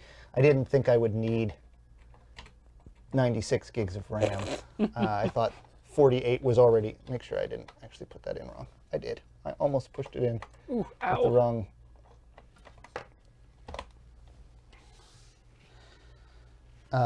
Yeah, so there are people, like there's a lot of discussions online about whether or not you should go with the 316 or 3/8 in my case, or maximize the RAM. Like what are the trade-offs? Like from people who are dealing with tons of memory intensive stuff where it's running out of memory on their stuff. Like if they're doing, like one example is you're doing music production with hundreds of of tracks, and running out of memory is a bigger problem than your memory being a bit slower. It's better to maximize to the most memory you can put in there. Whereas if you're doing stuff that isn't necessarily filling your RAM all the time, but is putting stuff in and out of your RAM lots, like we were talking about before, like 3D rendering and stuff like that. Although that's very graphic card intensive. Okay, we probably should have unplugged the power before we did that. Maybe. It wasn't on, at least. All right. Okay, we can do this. Survey says, show me potato RAM. I mean, this is OWC. This is the good stuff. Yeah, I bought I actually was looking on eBay on old server RAM, and the price for buying used old server RAM was not cheaper than Not buying any brand new memory from OWC. Well, I am pretty happy that that light hasn't come on yet. You can barely hear this thing on. Yeah. It's going to get louder with a different graphics card, but yeah. The other thing that some people do when they fill this thing up with cards and the faster processors, and especially big graphics cards that put out a lot of heat, they do get SMC fan control or some other third-party fan control so that they can actually adjust their fans up or down a little bit more to try and control their heat a little bit. But so boot times on this are going to be a little slower than when we're done, because we're going to be going off SATA 3 instead of currently right now we're doing SATA 2. We're doing this one step at a time. We want to make sure the processors are working, and then we kind of jumped a step and went straight to RAM. There's going to be a bit more of a lag in the speed up too, because it's going to check that much more RAM. Yep. In that initial post phase. Okay, so it's showing, I didn't even have to zap the param. Yep. It's showing 48 gigabytes of 1333 DDR3, which is what it should. So under the memory slot, it's showing all of them filled with 8, except for these 2 empty ones at the bottom there. And it is indeed showing 2 times 4.36 6-core Xeon. So we're up to 12 cores. It's working. Now, what's the best tool do you think we can check to see what temperature the processor's at? I'd grab the Intel Speed Tool, I think it is, or Intel Power Gadget. Mac Intel Power, I think, should do it. Enter no NVMe support in these old Macs, sadly, on the motherboard, but as Johnny was mentioning, there are PC card options. Yes, so you can actually make NVMe work as a storage device on here without any hacking. You can just get the card and put the blade in there. It won't boot off that. Yeah. It will run it as a scratch disk, and when you're talking about like what I was talking about before of like 4 blades in a RAID and using all all 16 of the width of a PCI card, you're not going to see any benefit of that being your boot disk. Yeah. That's really, really useful if you're doing 4K video or you're doing other types of stuff that has tons of high disk activity stuff, right? But, and I'm not interested in doing this, there are people that have hacked the EFI chips on these so that they can boot off of NVMe, and people are pretty happy with it. It doesn't work when you do an upgrade, though, right? Like you have to wait for a new version, and that was kind of the thing I wanted to avoid. That's part that kind of hacking where it was like every time there's an update from Apple, it breaks everything. So we're going to be talking about graphics cards in a moment. I stuck with an ATI graphics card because it's supported in the operating system. You were asking me about this, yeah, when we came in. Where the NVIDIA ones, definitely, they're much more popular for gaming, and they have a lot of utilitarian uses for some 3D stuff and some design and development stuff. The ATI cards are much better acceleration for Final Cut, which is the editing software I use. Yeah. And they work straight out of the box. You don't need to actually get third-party drivers that literally anytime you even do a minor update to the Mac OS, you have to go and get this. So you have to swap your card out. NVIDIA wants. You have to swap your card out, put in your original card, so you better not get rid of your old card, boot off of that, download the new driver, shut down, put your... Some people they do more hacking than we're planning on doing, and they get enough power by doing a power supply modification so they can run 2 graphics cards that like the NVIDIA cards draw a ton of power, and we'll be talking a little bit more about that in a bit. But NVMe is something that I'm interested in, but I think I'm not going to be doing it as a boot. Because you don't want to boot. I don't want to boot from there. So Intel Intermittent fasting. Thanks, Twitter. Intel. Did you say Power? Power Mac Gadget. It was. Gadget. Yeah. Oh, that's probably the second one, isn't it? Yeah, you want the 2018 one. Let's stop. 2018. There we go. Okay. This is a discussion about it. Intel English, is that it right there? Yeah, that seems... There we go, for Mac. 3.53 for Mac. Last updated July 21st, 2018. Perfect. So we're going to run this and see what it's getting us for temperatures on the Mac. We do not... Why is... Oh, because we're not actually... Okay, I understand. Later. Yeah, I understand exactly why, as a gamer on a PC, you'd want to run an NVIDIA card. Oh, for sure. We do. But if you want that slot-in, just works Mac experience, and you want to preserve that, then you want to stay with ATI because... So the thing... Apple uses EFI boot ROM cards that are specifically made by the vendors for Apple computers. Since Apple is not selling computers with removable cards anymore, there is no new cards being made with the proper EFI boot ROMs on them. There is a community of people who flash cards. There's a company called MacVid Cards, and they flash NVIDIA cards so that they will boot on the Mac. Any card that is supported by the operating system or by NVIDIA's drivers will work on the Mac.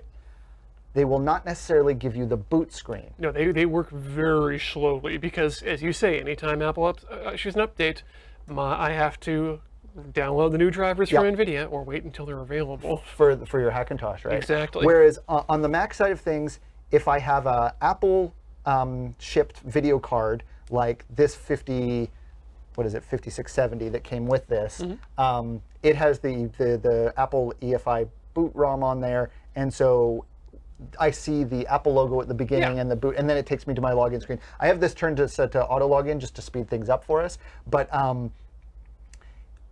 if I get a modern ATI card that has drivers built in, it still doesn't have the EFI boot chip on there, so it won't show that initial progress bar and the Apple logo. It'll just take the same amount of time, a blank screen, and then it'll take me to that. So what you lose out on that is if you want to boot onto another operating system, like Boot Camp we were talking about before, you can hold the Option key down and pick your which boot system you want, or you can boot off of an external drive, and that you can't really do that without that. So you have to keep your old card around for that just in case. But you can also use a tool on the Mac or Windows to say, startup disk and pick a different disk and then reboot. Or alternatively, if you've got a PC lying around, you can just use any old PC to flash these cards with the Apple RAM. Some of them can't be flashed yet. So the R9 280 that I have can be flashed, and it actually has dual ROMs on there. You can switch with a switch in it, so you can flash one, and then if you screw up, you just go back to the other one, so you didn't get rid of the factory flash thing. Anyway, there's lots of people that have that working really well. It's relatively straightforward to do. I was planning on doing that. That card requires too much power, and it was failing for 3D for me, so I probably won't be doing that. I have purchased an RX, that's an R9 280. I've purchased an RX 580, which is not the top of the line AMD Radeon card, but it is a very good modern card.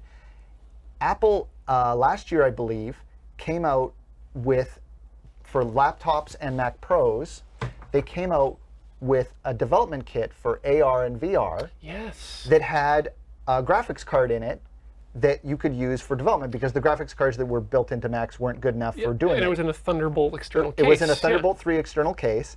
I think it had Thunderbolt 2 as well, so you could use it with an old Mac Pro, but it was mostly meant for MacBook Pros or iMacs, and you plug it in, and it does the rendering of all the graphics. Well, it works as a graphics card. Yeah, because, but it does all the heavy lifting graphics Thunderbolt processor. is Yeah. PCI over cable. Because of that, they had to include the drivers for that card, and that card was Sapphire was the brand, Pulse is the model, RX 580 8GB model is the reference standard card that Apple uses for development for this. So that is a fully supported card. It is fully supported and will be fully supported. It wasn't just someone hacked to make it work. It is something that Apple provided the drivers for, and so that card.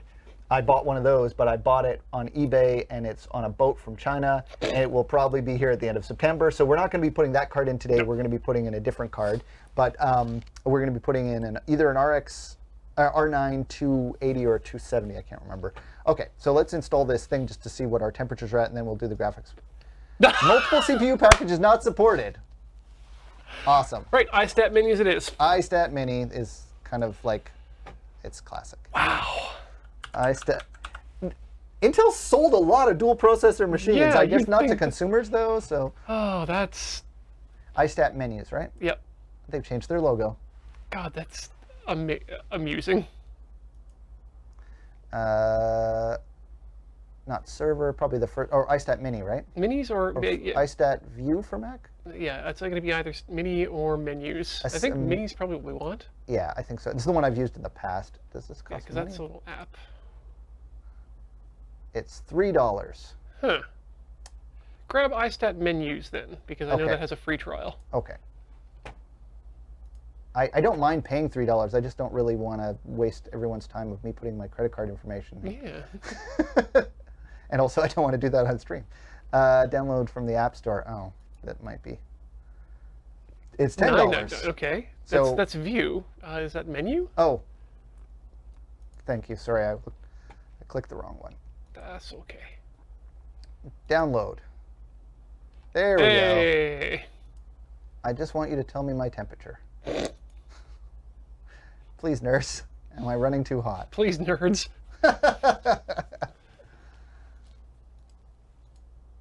Okay, welcome. Install for all users. Sure, that'd be great. I wonder what you used this I wonder for what I used. previously. The username, if you couldn't see it there, was Plex. So yeah, as I was saying earlier on, the reason I started this upgrade is because I was thinking about using it as a Plex computer and then looked at what different upgrades you could get. And I was like, this actually could be better than my laptop. I might as well do that. Okay, so up here, So one's the temperature. At There we go. 43 and one's at 37.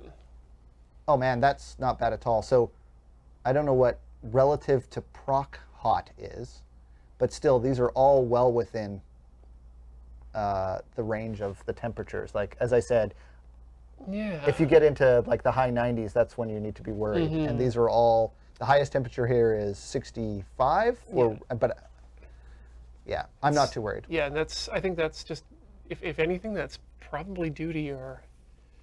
Well, also we're not closed and the airflow isn't everything's properly. Anyway, So why don't we run a Geekbench yes. test while we've got the... The RAM, and it is like I thought we were gonna have to reboot again and zap the RAM, but it is detected that it's 1333 RAM, so that's great. So let's run Geekbench again. We might get slightly better results with the hard drive on SATA 3 and the new graphics card, but let's just see what we get with the upgraded processor and RAM. So we're running the 64-bit version. Yeah. Whoops, Perfect. that was on camera and I was just about to turn it away from it. Yeah, so while that's going, I'll just talk a little bit about the graphics card. So I've got two graphics cards here. So the biggest problem you're going to run, biggest problem is finding a graphics card that, either A, you don't have to install special drivers for, or B, that is, going to meet your needs. As I said, RX 580 is the default high-end card for Macs, and so that's the one I've purchased, but I have to wait on that. And it'll drive two 4K monitors, no problem, and I have two 4K monitors at home. But the card that's in here will not. Yeah. I can play some games on it. it works okay, but it is not a high-end card by any stretch of the imagination. Definitely not metal full. So the first card I tried before I came down here, I wanted to test to make sure this would work before I came down here, is this Sapphire, so same company, Dual X R9 280X. So it's an older generation one, but it's still actually quite a good card. My friend Al, who I work with, had 3 of these running in, is it Crossfire, or what's the one, like NVIDIA does one, I think it's Crossfire. Whatever their multi. So he was running this in 3 of these together. And so this is the overclocked edition, which just means it's got a higher speed slightly to the reference card. The problem he ran into is some VR apps would auto-detect the first card and say, this isn't good enough to run the VR app, even though it had triple that power. Well, not quite, because there's some overhead. But there's still it was a very powerful rig that he had, but some of the software just wouldn't properly run because it was detecting only the first card. That's and ridiculous. if it got past that part, it would have had enough processing power to do it, no problem. Anyway, so he had 3 of these just like lying around at his house, like literally on the couch, I think. And so he said, do you want to try one of these? And a lot of people are running these 280s. And flashing them, as I was saying, so that they can, this isn't flashed, but it's it. The problem with this is, so on most modern PCs, you can run power from the power supply, or sometimes they're connectors on your motherboard. The default way this Mac Pro works is there's only power on the motherboard. There's 2 75 watts mini 6-pin connectors, and a mini 6-pin connector. It's in this box actually. The mini 6-pin connector is not the same as the standard 6-pin connector that's on the actual card. So this is the cable here. So on one end, this is a standard 6-pin connector that plugs into many graphics cards. This little teeny connector here is 6 pins, and it connects into the motherboard. So there's 2 of those slots on there. So it could allow you for 2 graphics cards that each require a 6-pin connector, which is 75 watts. I believe they pull another, I think 150 watts from the PCIe slot. So it's a decent amount of power, but modern graphics cards, ooh, look at that. Thank you so much, Corey. So that's the mini 6-pin connector, and that's the full-size 6-pin connector. And then some draw more power. They need 150 watts on a connector, and they have an 8-port connector. So 75 and 75 is 150. So you can get a cable that I ordered on eBay. It's super useful. That has 2 mini 6s, which is what's on the motherboard of the Mac Pro, and it ends in a single 8, which is perfectly fine if your video card needs an 8 instead of a 6-pin. This 280 card has both a 6 and an 8-pin connector on it, and I thought, oh well. Is it just in a shopping bag? I think it might be. This is my friend Al. He just put it some in. love. No, I'm gonna throw this away. I gotta love that static protection. Yeah, that's not good. Anyway, this has both a full-size 8-pin and a full-size 6-pin, and that's not an either-or. It turns out it needs both. Oh. Plus, it pulls power from the actual PCI bus as well, right? As I've been seeing in the chat, NVIDIA cards are thirsty boys. They are. This isn't an NVIDIA card. This is ATI cards. But the NVIDIA ones are too. And there's some NVIDIA cards that have 2 8-pin connectors, right?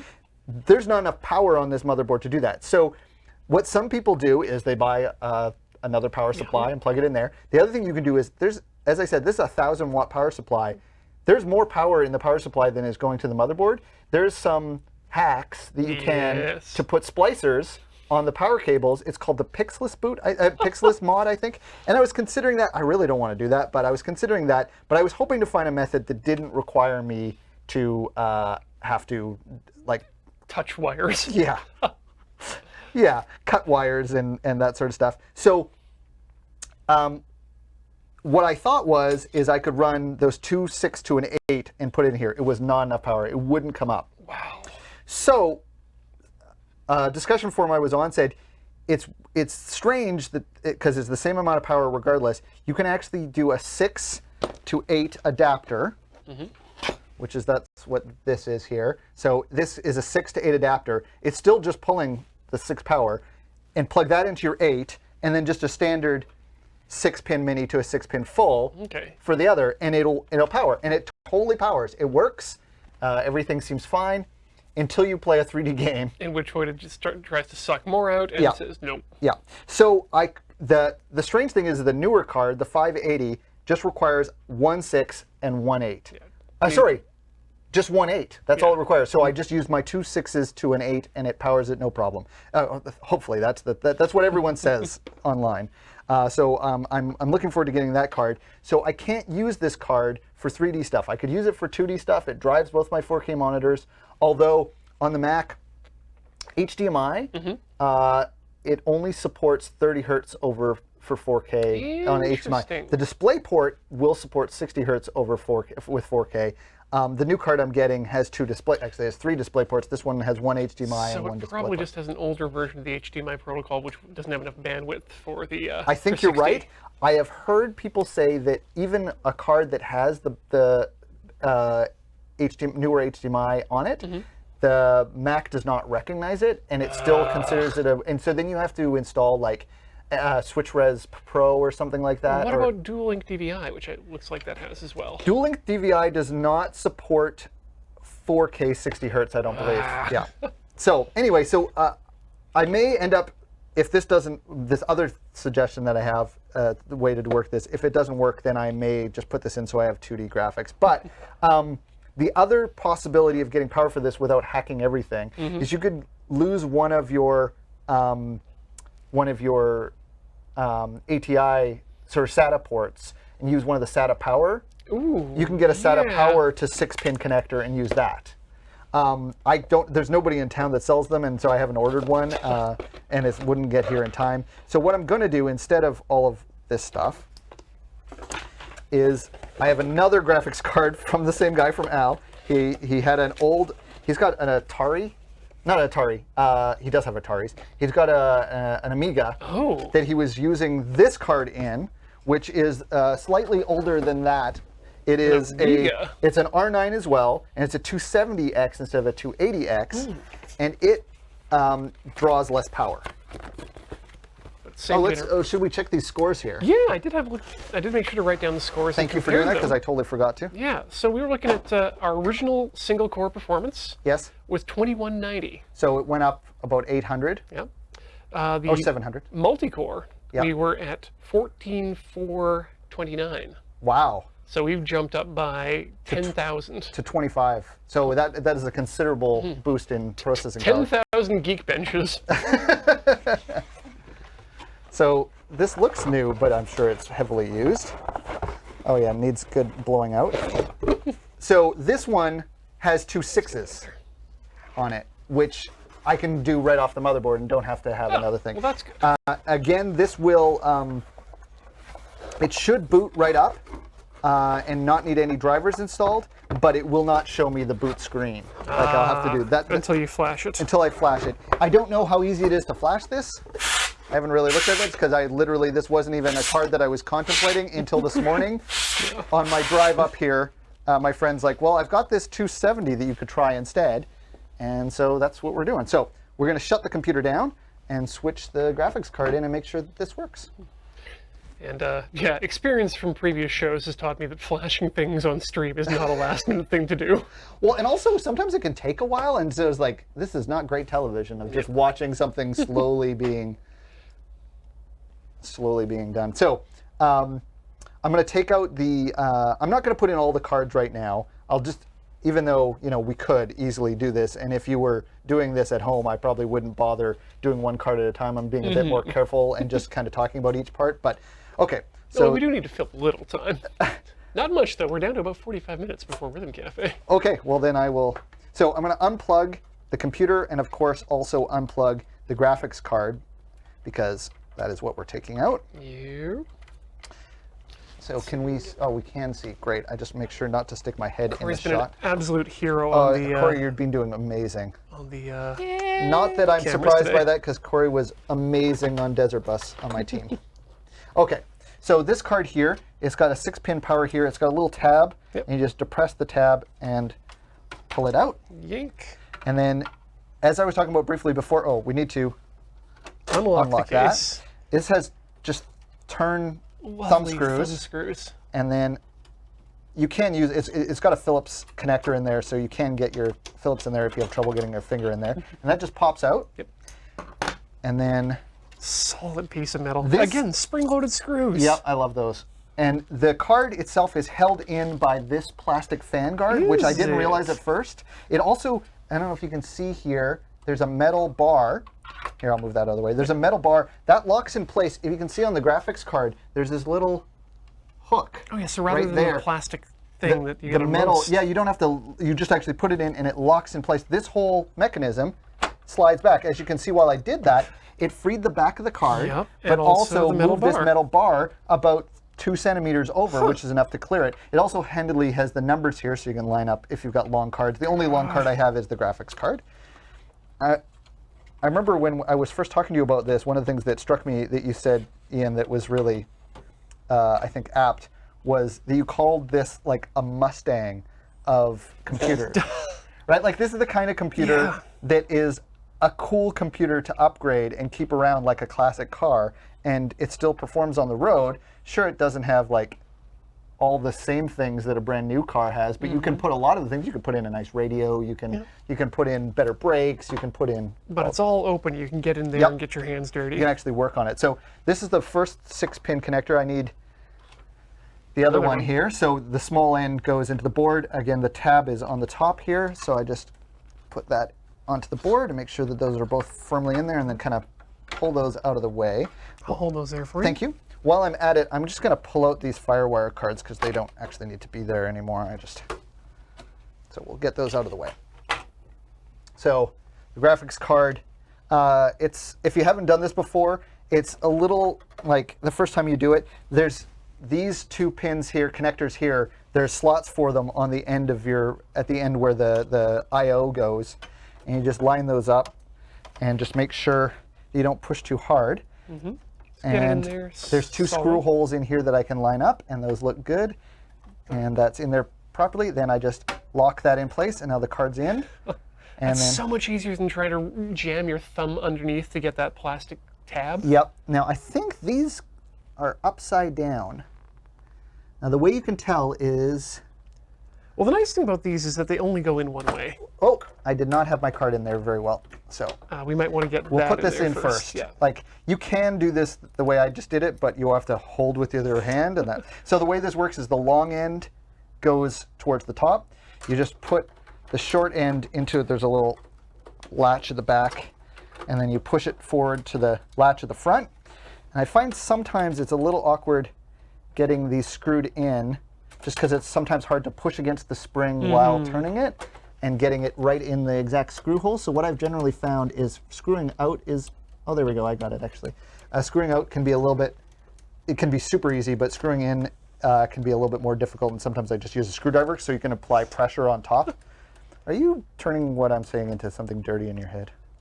Not this time. Okay. Strangely, not this time. Every time. Every time. Okay, so that's in there, right? There's gaps in the board right in the back here where we're going to put more cards, but we'll deal with that later. I'll just lock that in place and put in these 2 full-size 6-pin connectors and hope for the best. Slightly better than USB. Some of this stuff I tested. I told Ian I cheated a little bit and tested some of this stuff beforehand to make sure that it was working. I did not test this because literally I picked up this card on the way here.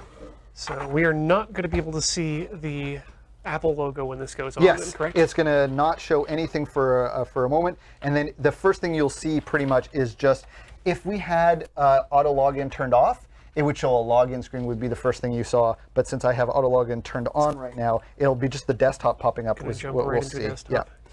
So we're going to put in Display. DVI. Oh. I'm never really sure on graphics cards if there's a real importance on whether you use the top DVI or the bottom DVI. I just generally use the bottom DVI, but it seems to work without... I think it depends on what kind of DVI it is. Oh, the bottom one here is DVI A so that it has the analog connectors as well, so you yes, can have a VGA adapter into it. But the top one is just DVI-D, so it's digital only. Okay, so plugged in the mouse and keyboard, and go ahead, turn it on. All right, here we go. So the graphics card fan spun a little bit at first. The light goes on, so that's normal. But they should be spinning. I'm a little... Nope, one fan just kicked in.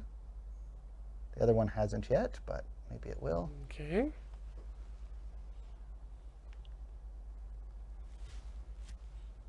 It's very quiet. Like one of the problems with the 280 that I had, and I thought that it was maybe broken. It's because the fan made a terrible amount of noise. Yes. So I thought it was broken. So as I said, he had 3 of these. So yesterday I grabbed the other 2, labeled them, so I didn't screw that up, and tested all 3.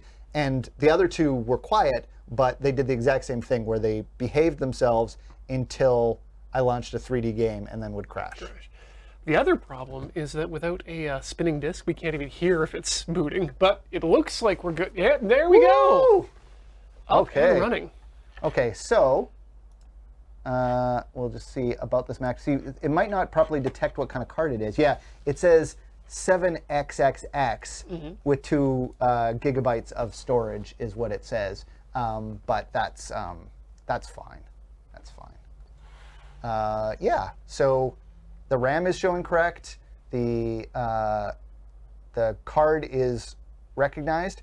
We can check in Geekbench. So I didn't do it on camera, but I did before I came down. I did run a Geekbench on the graphics on this before I came down on the old graphics card. So instead of us having to take it out and run it again, a good plan. I'll just see what that said. So GPU.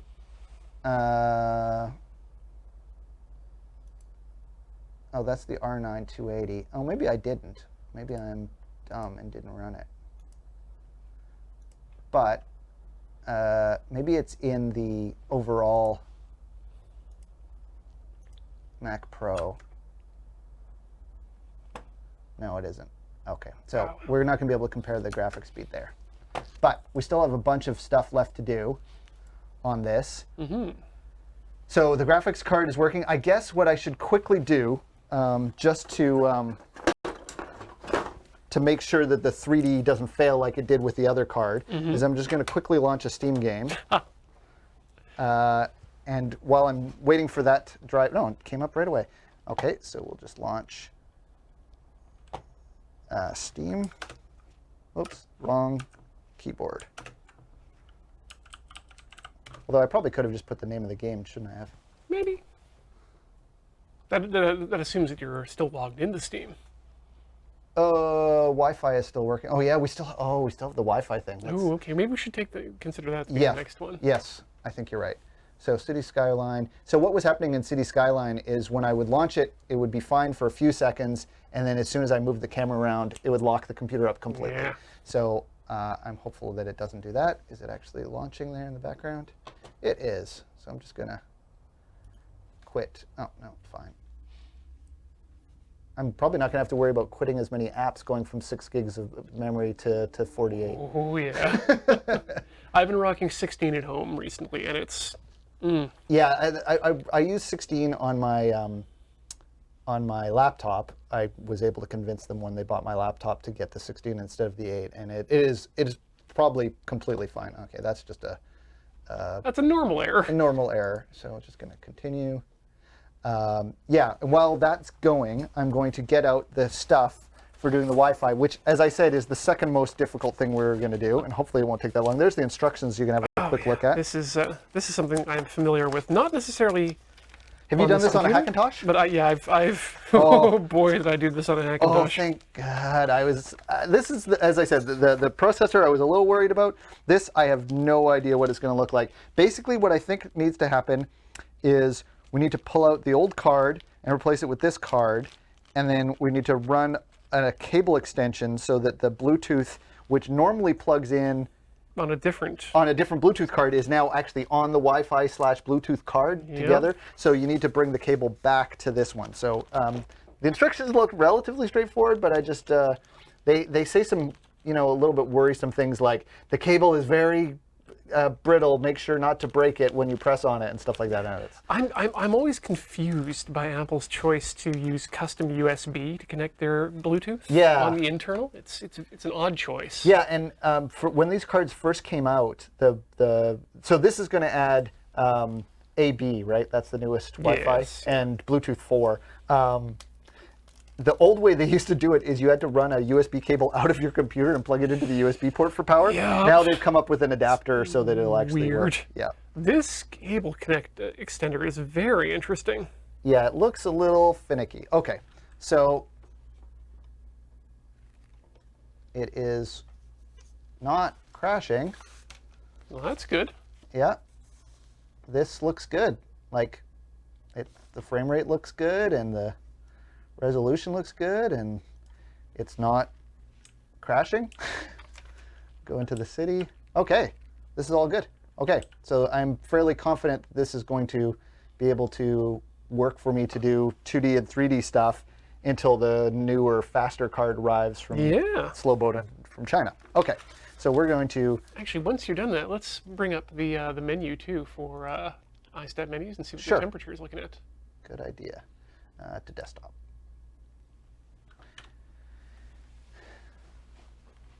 And I did run this on the old processor with less RAM and slower graphics card, and everything about that game seems smoother and better now than it was before. That's good. So let's bring up the temperature here. Overall 46. It doesn't look like anything is... It actually, if anything, it looks like it's cooled down a little bit. Yeah, we had a big spike there when we did the Geekbench 61. test, and then it's Yeah, looks pretty good. it's working as expected. It's getting hot when it's supposed to, and then it's getting cool again when it's supposed to. So And as I said, the thermal stuff on here would be better if we had the door closed and the fans properly set up. Okay, so let's shut this down. Yeah. And we will, so now the way that we work on the Wi-Fi card on this one is underneath the processor daughter card. Oh boy. Yeah, well, it's pretty obvious when you look at it. Like it doesn't look too bad. I don't know. Okay. Did you shut the computer down? Yeah, it was shut down. Okay, good. The front light was still I did on. software shut it down, yeah. Okay, perfect. So, whoops. There we go. Okay, so we pull out the daughter card again. Take that from you there. Thank you. And you can see right where I'm in the light. This one's going to be a harder one to show people, Yeah, I think. it is going to be difficult. Maybe a I'm phone. going to try zooming in a bit more there, too.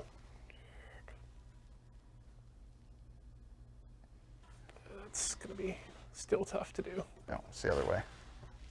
So right in here. Yeah, there's a, oh, thank you. So that silver thing right there is, it didn't really help that much. No. Does it? We'll take it out and show people. Yeah, that's the current Wi-Fi card, and then the Bluetooth card is right On that there. side. Yeah, no, you can't see from my finger. If I can. Here, let me tip that up. Yeah, that's probably easier, just tipping it up. Yes, oh wow, that's so much easier to see.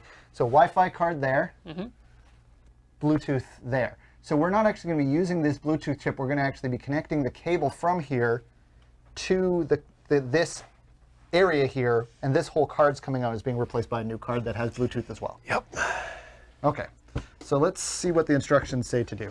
Step 1. Install the new card. Step 1, draw the rest of the owl.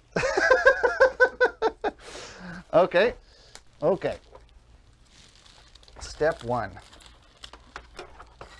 This is an extremely easy. So now, I think it's probably, it doesn't say this, but it's got 2 screws at the back. I probably undo those 2 screws. Oh, you hella do. And that's what's holding the board flat, and then I can pull the card out. Probably have to take those 2 connectors off first. Yes. Oh, interesting. There's only the 2 connectors. There's one on the underside as well. Okay, that's where the difference is. See how there's 4 on the instructions? Well, you can't say that, but the instructions show 4 connectors. I think 1 is the Bluetooth connection. So one is the Bluetooth connection here, and the other 3 are the connectors that are currently on the Wi-Fi card. Now this is one of those other areas where you do not want to cheap out when you're upgrading Macs or building Hackintoshes, is the Wi-Fi. I felt a little bit silly for buying this because it was more expensive than one of these processors. Than any one of the other parts of this? Except for the graphics card. It was the second, like, it's cheaper than 2 of the processors, but it's more expensive than any of the other parts other than the graphics card. The trouble is that Mac OS X is extremely picky about what Wi-Fi cards it supports, and there's no way to get system-level Wi-Fi support. Without the cards that Apple supports. Exactly. Yeah. Okay, so I pulled out those 2 screws, and now I'm just going to lift gently. And then pull out the back. I'm just a little bit worried about those 2 cables. There we go. Okay, so there's a little bit of room on those cables. Oh, actually, I only see, there is a 3rd cable there is that a is 3rd not antenna. attached to anything. Okay, Perfect. so how do these pop off, do you think? They just pop off. Just very gently lift them from the back. Like that? Like, if you can, try to very gently pop them that way, and that should okay. release. Oh, yep. That is a good tip. So, what Ian just showed me was basically they're on like this. If you try and lift them straight up, it doesn't work. If you just slightly rock them up like that, and then they come off. But if you just try and pull with your fingernails straight up, they were really awkward to come up. So that's the old card there. We're getting rid of that. There's the new card here. So before you do anything else, I'm going to suggest that you plug in the special USB cable on that side. That goes to the other side, yes. Yep, because it's going to be fiddly to get in there. Yes. The important thing is that we get the USB on the right side, and the diagram shows that the white or the gray cable is on top when we plug it into there. Oh, no one can see that. Can you see there? There we go. So the gray cable is on this side and the black cable's on that side. Yeah. Okay. The other thing to be aware of is if this is the bottom of the case, so yes. we're matching up the that way. These 2 are Wi-Fi, and then this one is going to be for Bluetooth. Okay. So Wi-Fi, Bluetooth. Okay, and there's numbers on these as well too, I think. Yes, there Yeah. are. Yeah. J3 is Bluetooth. J3 is Bluetooth. Okay. Okay. So I'll let you get that in there, and then you can Well, screw it and then down this, as well. what I'm gonna do is, that's, yeah, it's unfortunate you can't really see that. You can see that in that second shot that Corey has set up. I'm gonna thread this through there, and it needs to go, where's that going? That is going to eventually connect to the cable that is connected to this right there. that. Yeah. Okay, so should I deal with that first? No, we'll take care of that as a second Okay, so thing. we'll leave that alone. And this needs to have, but we need the Bluetooth cable. Yeah, we'll get connection. that in a second as well. Okay. Do you think it's better to connect these before we put the card in or after? I would, because of how far they have, I would connect it in there first, just because there's not a lot of slack, I think, especially on these But ones. this one is the extension cable. We could connect it beforehand, right? We could. Which one does that one go in? You That said one goes on J3. J3, okay. Now, have you got the right side there? Oh yeah, there's 2 sides. This one is, they look the same? That one, yeah, that one goes on that side. Okay. So that one you're going to want to get as close to flush as possible, and it's just going to click in like that. Yeah, okay. Those are before you get that in there too, Yep. can I suggest Yes, to to twist, thread that through. well, twist this around so Uh-huh. that that's Oh, yeah. facing in the back direction. And is There's that less still gonna- strain on that way. Yep. And then that's also, thank you, that is also going through Yep. underneath there. Okay, thank you. Okay.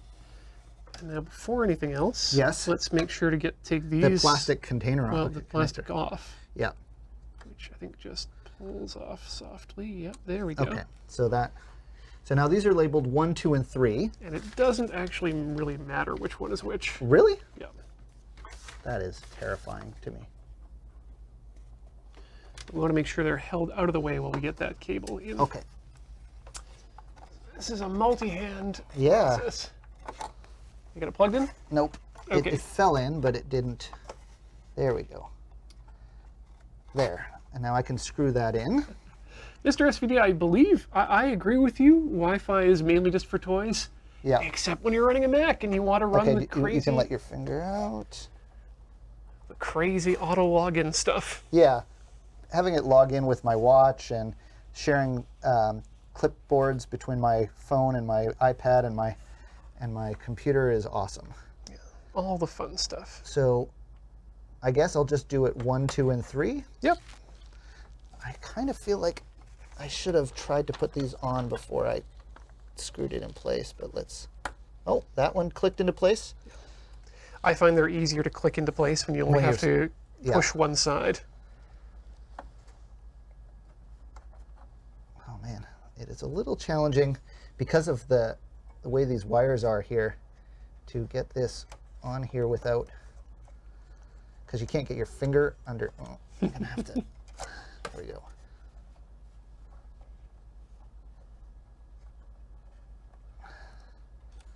Almost. Does it not work over an AP? No, not all of them do, because some of them rely on Bluetooth in addition to Wi-Fi.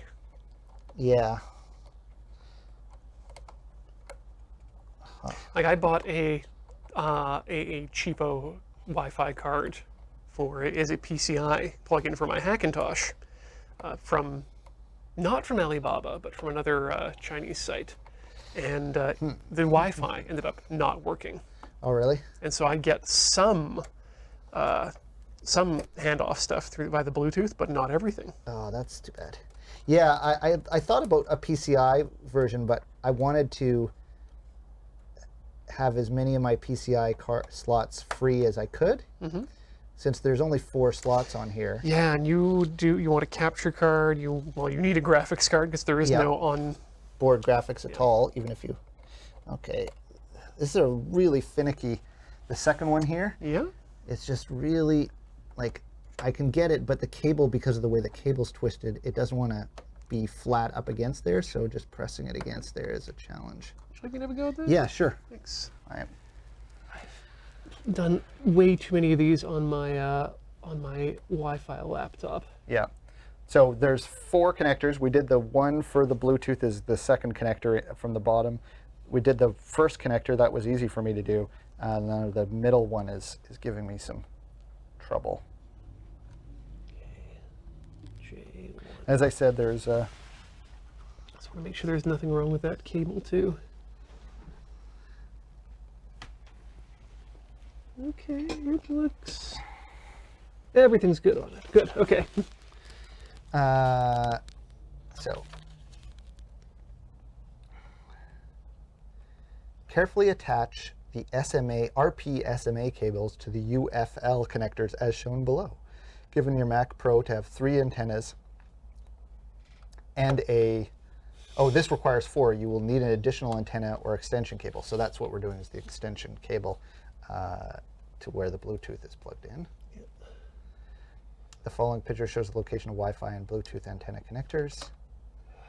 If you acquired a Bluetooth antenna extension, please, which I did, connect the female side of the extension to the Bluetooth connector and card. The opposite end of the antenna will go behind the central column, as well as the custom USB cable, and connect with the original Bluetooth antenna cable disconnected from the original Bluetooth card. So yeah, that's the card on the other side that what we're doing. This is what scared me. Please do note, due to small size and delicate nature of the parts, this step should be done very carefully. Yeah, it's a very finicky beast. Yeah. Ugh, yeah, this is not fun to do with your left hand. Oh yeah. Or any hand for that matter. Do you think it would be worth trying to loosen the card out and take it out that way? Like the slack on these cables is so short, yeah. Yeah. Yeah, and I think all of these show the way that you suggested doing it, which is... Yeah, you want to get your hands back in there? Sure. They've rested.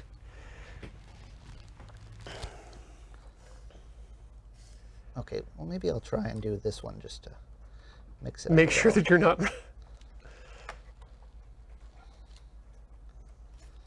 Yeah. The most interesting part of Tinker Tailor Solder Fry is when we are able to have to do things deep inside a case. And you can see none of it. It's always an exciting time. We should like set up an elaborate system of mirrors inside the cases. Yeah.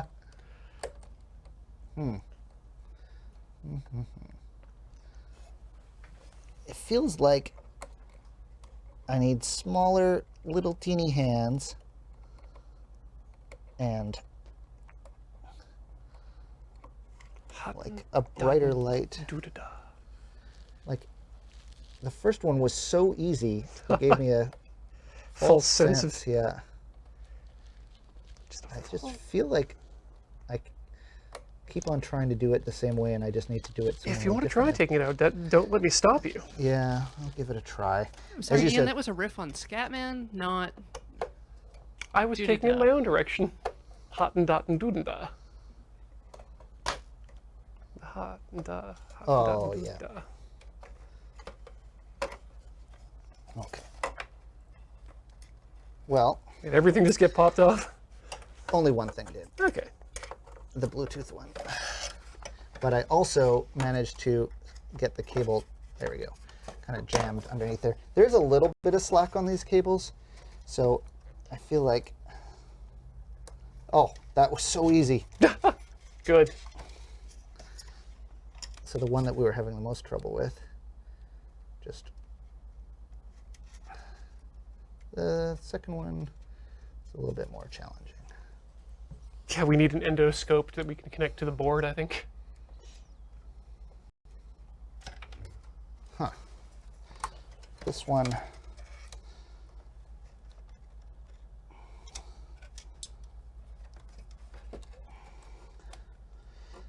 gotta be careful that I don't kind of push this so hard that it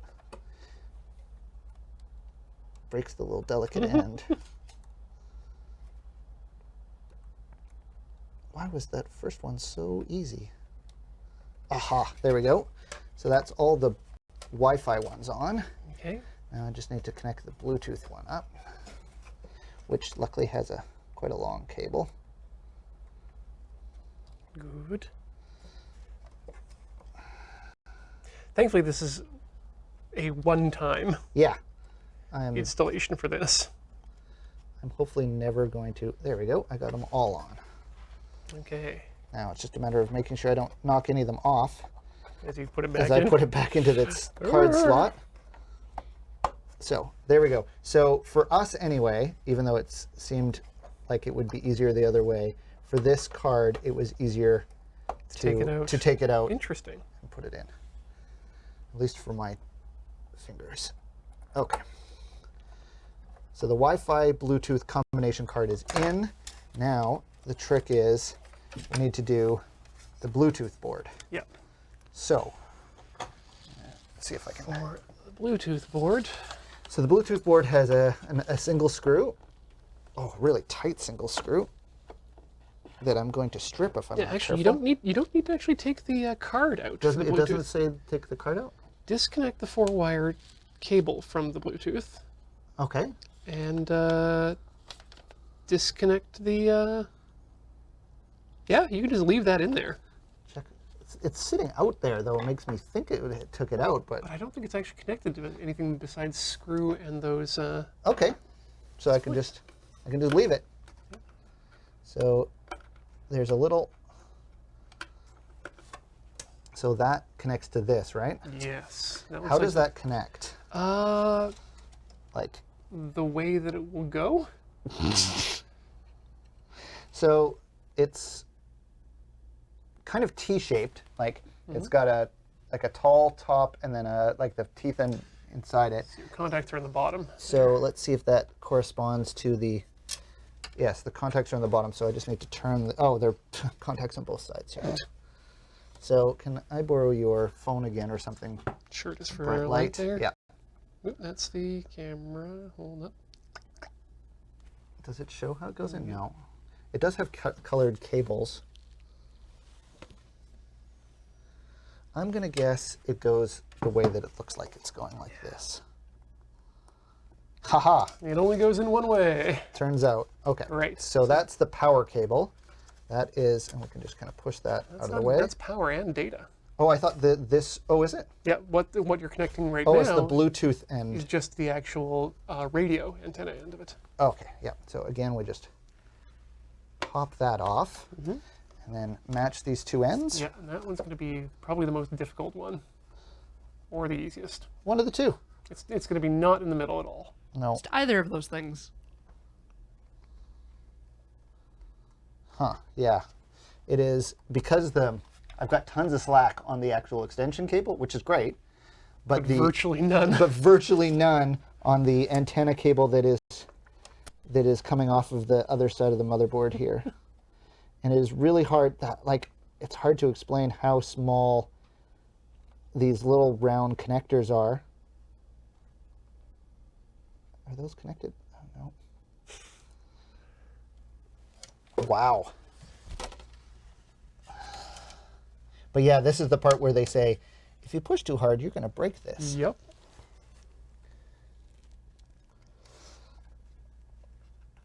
So this is not for the faint of heart, I guess. Although I could just be really bad at this. I mean, the cable itself, I'm sure, is extremely inexpensive. It's just finding something like that. Yeah. These aren't very common. No. Some people I know get like a full-on antenna extension and run them out of the back of their computers for these. Yeah, they mention that actually in the literature here. Do they? Yeah. Oh. I think that's on Did you there. hear it pop into place? I didn't hear it pop into Or place. Yeah, then it's not on. Do you want to give it a try? Sure, I'll give it a small go here. Give it the college try. The college try. So, How about while you're doing this, I read out the straw poll for the week today. And it's in. Go ahead and read us. So, surprise Johnny, surprise TTSF, surprise based straw poll. What is in store for intrepid workers today? They open the Mac to discover the innards are all based off the Sega Dreamcast and Ian begins to have flashbacks. Johnny is not late for his shift. He is in fact so on time for his shift, multiple Johnny time streams converge together in form of 6-armed, 2.5-legged Mega Johnny. Like it, love it. Johnny reaches in to retrieve the DVD drive to discover the Mac is in fact a mimic. Ian manages to save Johnny, well, most of him. Alex arrives to help, having misunderstood the term mountain lion. Animal Control is not happy to come to the moon base again. And last, due to miswiring, the Thunderbolt port becomes a lightning port, and Ian now speaks 3 octaves higher.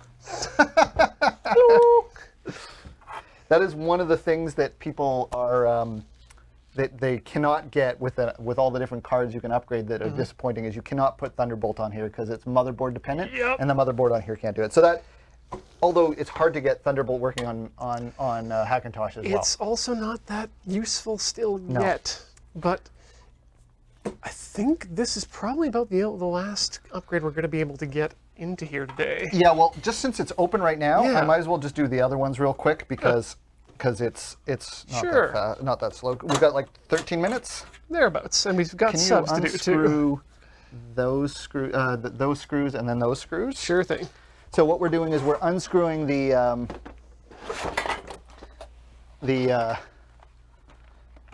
drive sled, and then he's going to detach the SSD from the SSD carrier, that the custom carrier, that not custom, but the smaller carrier that I have. And then this is a USB 3 card, so that we, instead of having USB 2, we have USB 3 on this computer.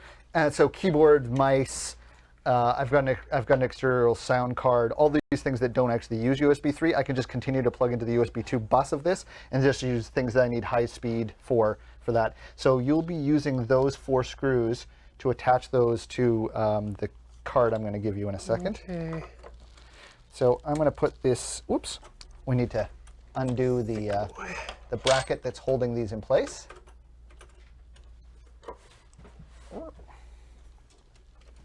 I have not been very camera aware this episode. So I'm undoing, We've been doing pretty well. well, Corey's been doing really well. place in the USB 3 card. Again, I'm going to put in USB 3, and then we're going to put in the SATA card. That leaves one slot free, either theoretically for another graphics card, which we're not going to do, or a capture card, as Ian said, or I will get you the card for that.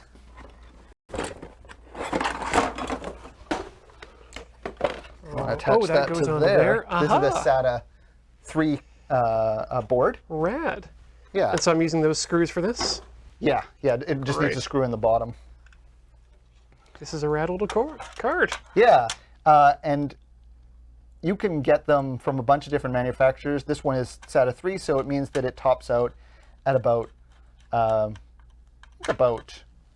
600 megabytes per second, Nice. which is faster than the SATA drive can do. So But this won't boot, will it? it will. Oh, We can boot off of this now. great. It's just NVMe cards that won't boot. This will boot, and so we're going to be booting off this instead of it being in the sled at SATA 2 speeds. The boot drive is going to be a lot faster and is going to come in at, as I said, about, I think it maxes, the throughput maxes at about 600 megabytes a second. This card itself, I think, can do about 450. I mean, the SSD can do 450 or so. That's rad. Yeah. Okay. Stick that in there. So that's in there.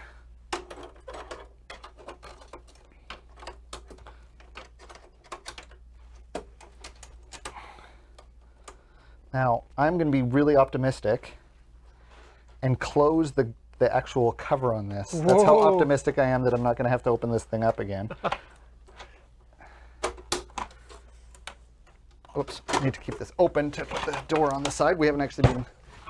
Done that I was yet? going to build a RAID, a striped RAID on this with 3 gig drives, but I won't do that on I think camera. that might don't be have enough a time. stretch goal. Yeah, no. If we hadn't spent so much time on the processor, maybe. Whoops. Pretty impressive that we were able to actually get this all done in One sitting. that in place, please. There we go, and then there we go. All right. Okay, so Wi-Fi, USB 3. So I'm going to plug the USB mouse and keyboards are not Actually, you know what I'll do? Is I will plug in the USB 3 drive that I have that is the where my Steam library is. I that like it. We'll be able to make sure, we can check to make sure it's getting us USB 3 speeds. There, and again, we won't be getting, I'm just going to plug in the keyboard and mouse into the USB 2 ports. There's no point in using up USB 3 ports when you're doing it. Where's the power? I've already done the power. Okay, it's okay to turn on. And it's already on. It just turned itself on. Yep. Oh, okay. Okay. So now let's hope that it finds the boot drive. Yes. I am 95% sure it's going to find the boot I'm drive. very excited to find out. And then I guess we just go into the about this computer and go into the Wi-Fi section to make sure that it's Bluetooth 4 Yeah. and Wi-Fi. That should be an easy fix. Yeah. And then we have subs. Yes. This is always terrifying to me because there's no indication that it's working Yeah. until it's working. But it's working. But- I'm amazed. Okay. So about this Mac, I mean, it's already reconnected to the Wi-Fi, so that's something. that's a good, since we pulled the old Wi-Fi Yep. card out, that means it is using the new So Wi-Fi. hit that system report there. System report down at the bottom here. And so we go into, it'll be under networking, Wi-Fi. It's not going to be under Wi-Fi. No? Uh, Oh yeah, Wi-Fi, Airport Extreme, Broadcom, blah, blah, blah. Supported channels a lot. Check There we go, AC. yeah, so that's working. Check And the then- USB. Bluetooth, USB. Yeah. USB, Bluetooth, USB host controller. And it is, Built-in version, that doesn't really help us. but it is. It is there. Yep. And let's just go into system preferences and Bluetooth. Is that under, yeah, it's its own thing, Yep. Bluetooth. Show in menu bar, there we go. So it's there. Yep. We've got Bluetooth. I'm not going to test to see if it'll unlock my my computer with my watch, but the fact that it's AC and is automatic. Interestingly enough, there's obviously nothing in the Wi-Fi profile that needs to be reset when you put in a new card. Exactly. So quickly we'll check here. So the 500 gig drive is there and connected to the USB 3, so that's working. That's awesome. And then the Macintosh hard drive, I'm just going to go disk. Whoops, I keep on hitting the wrong button because this is a PC keyboard.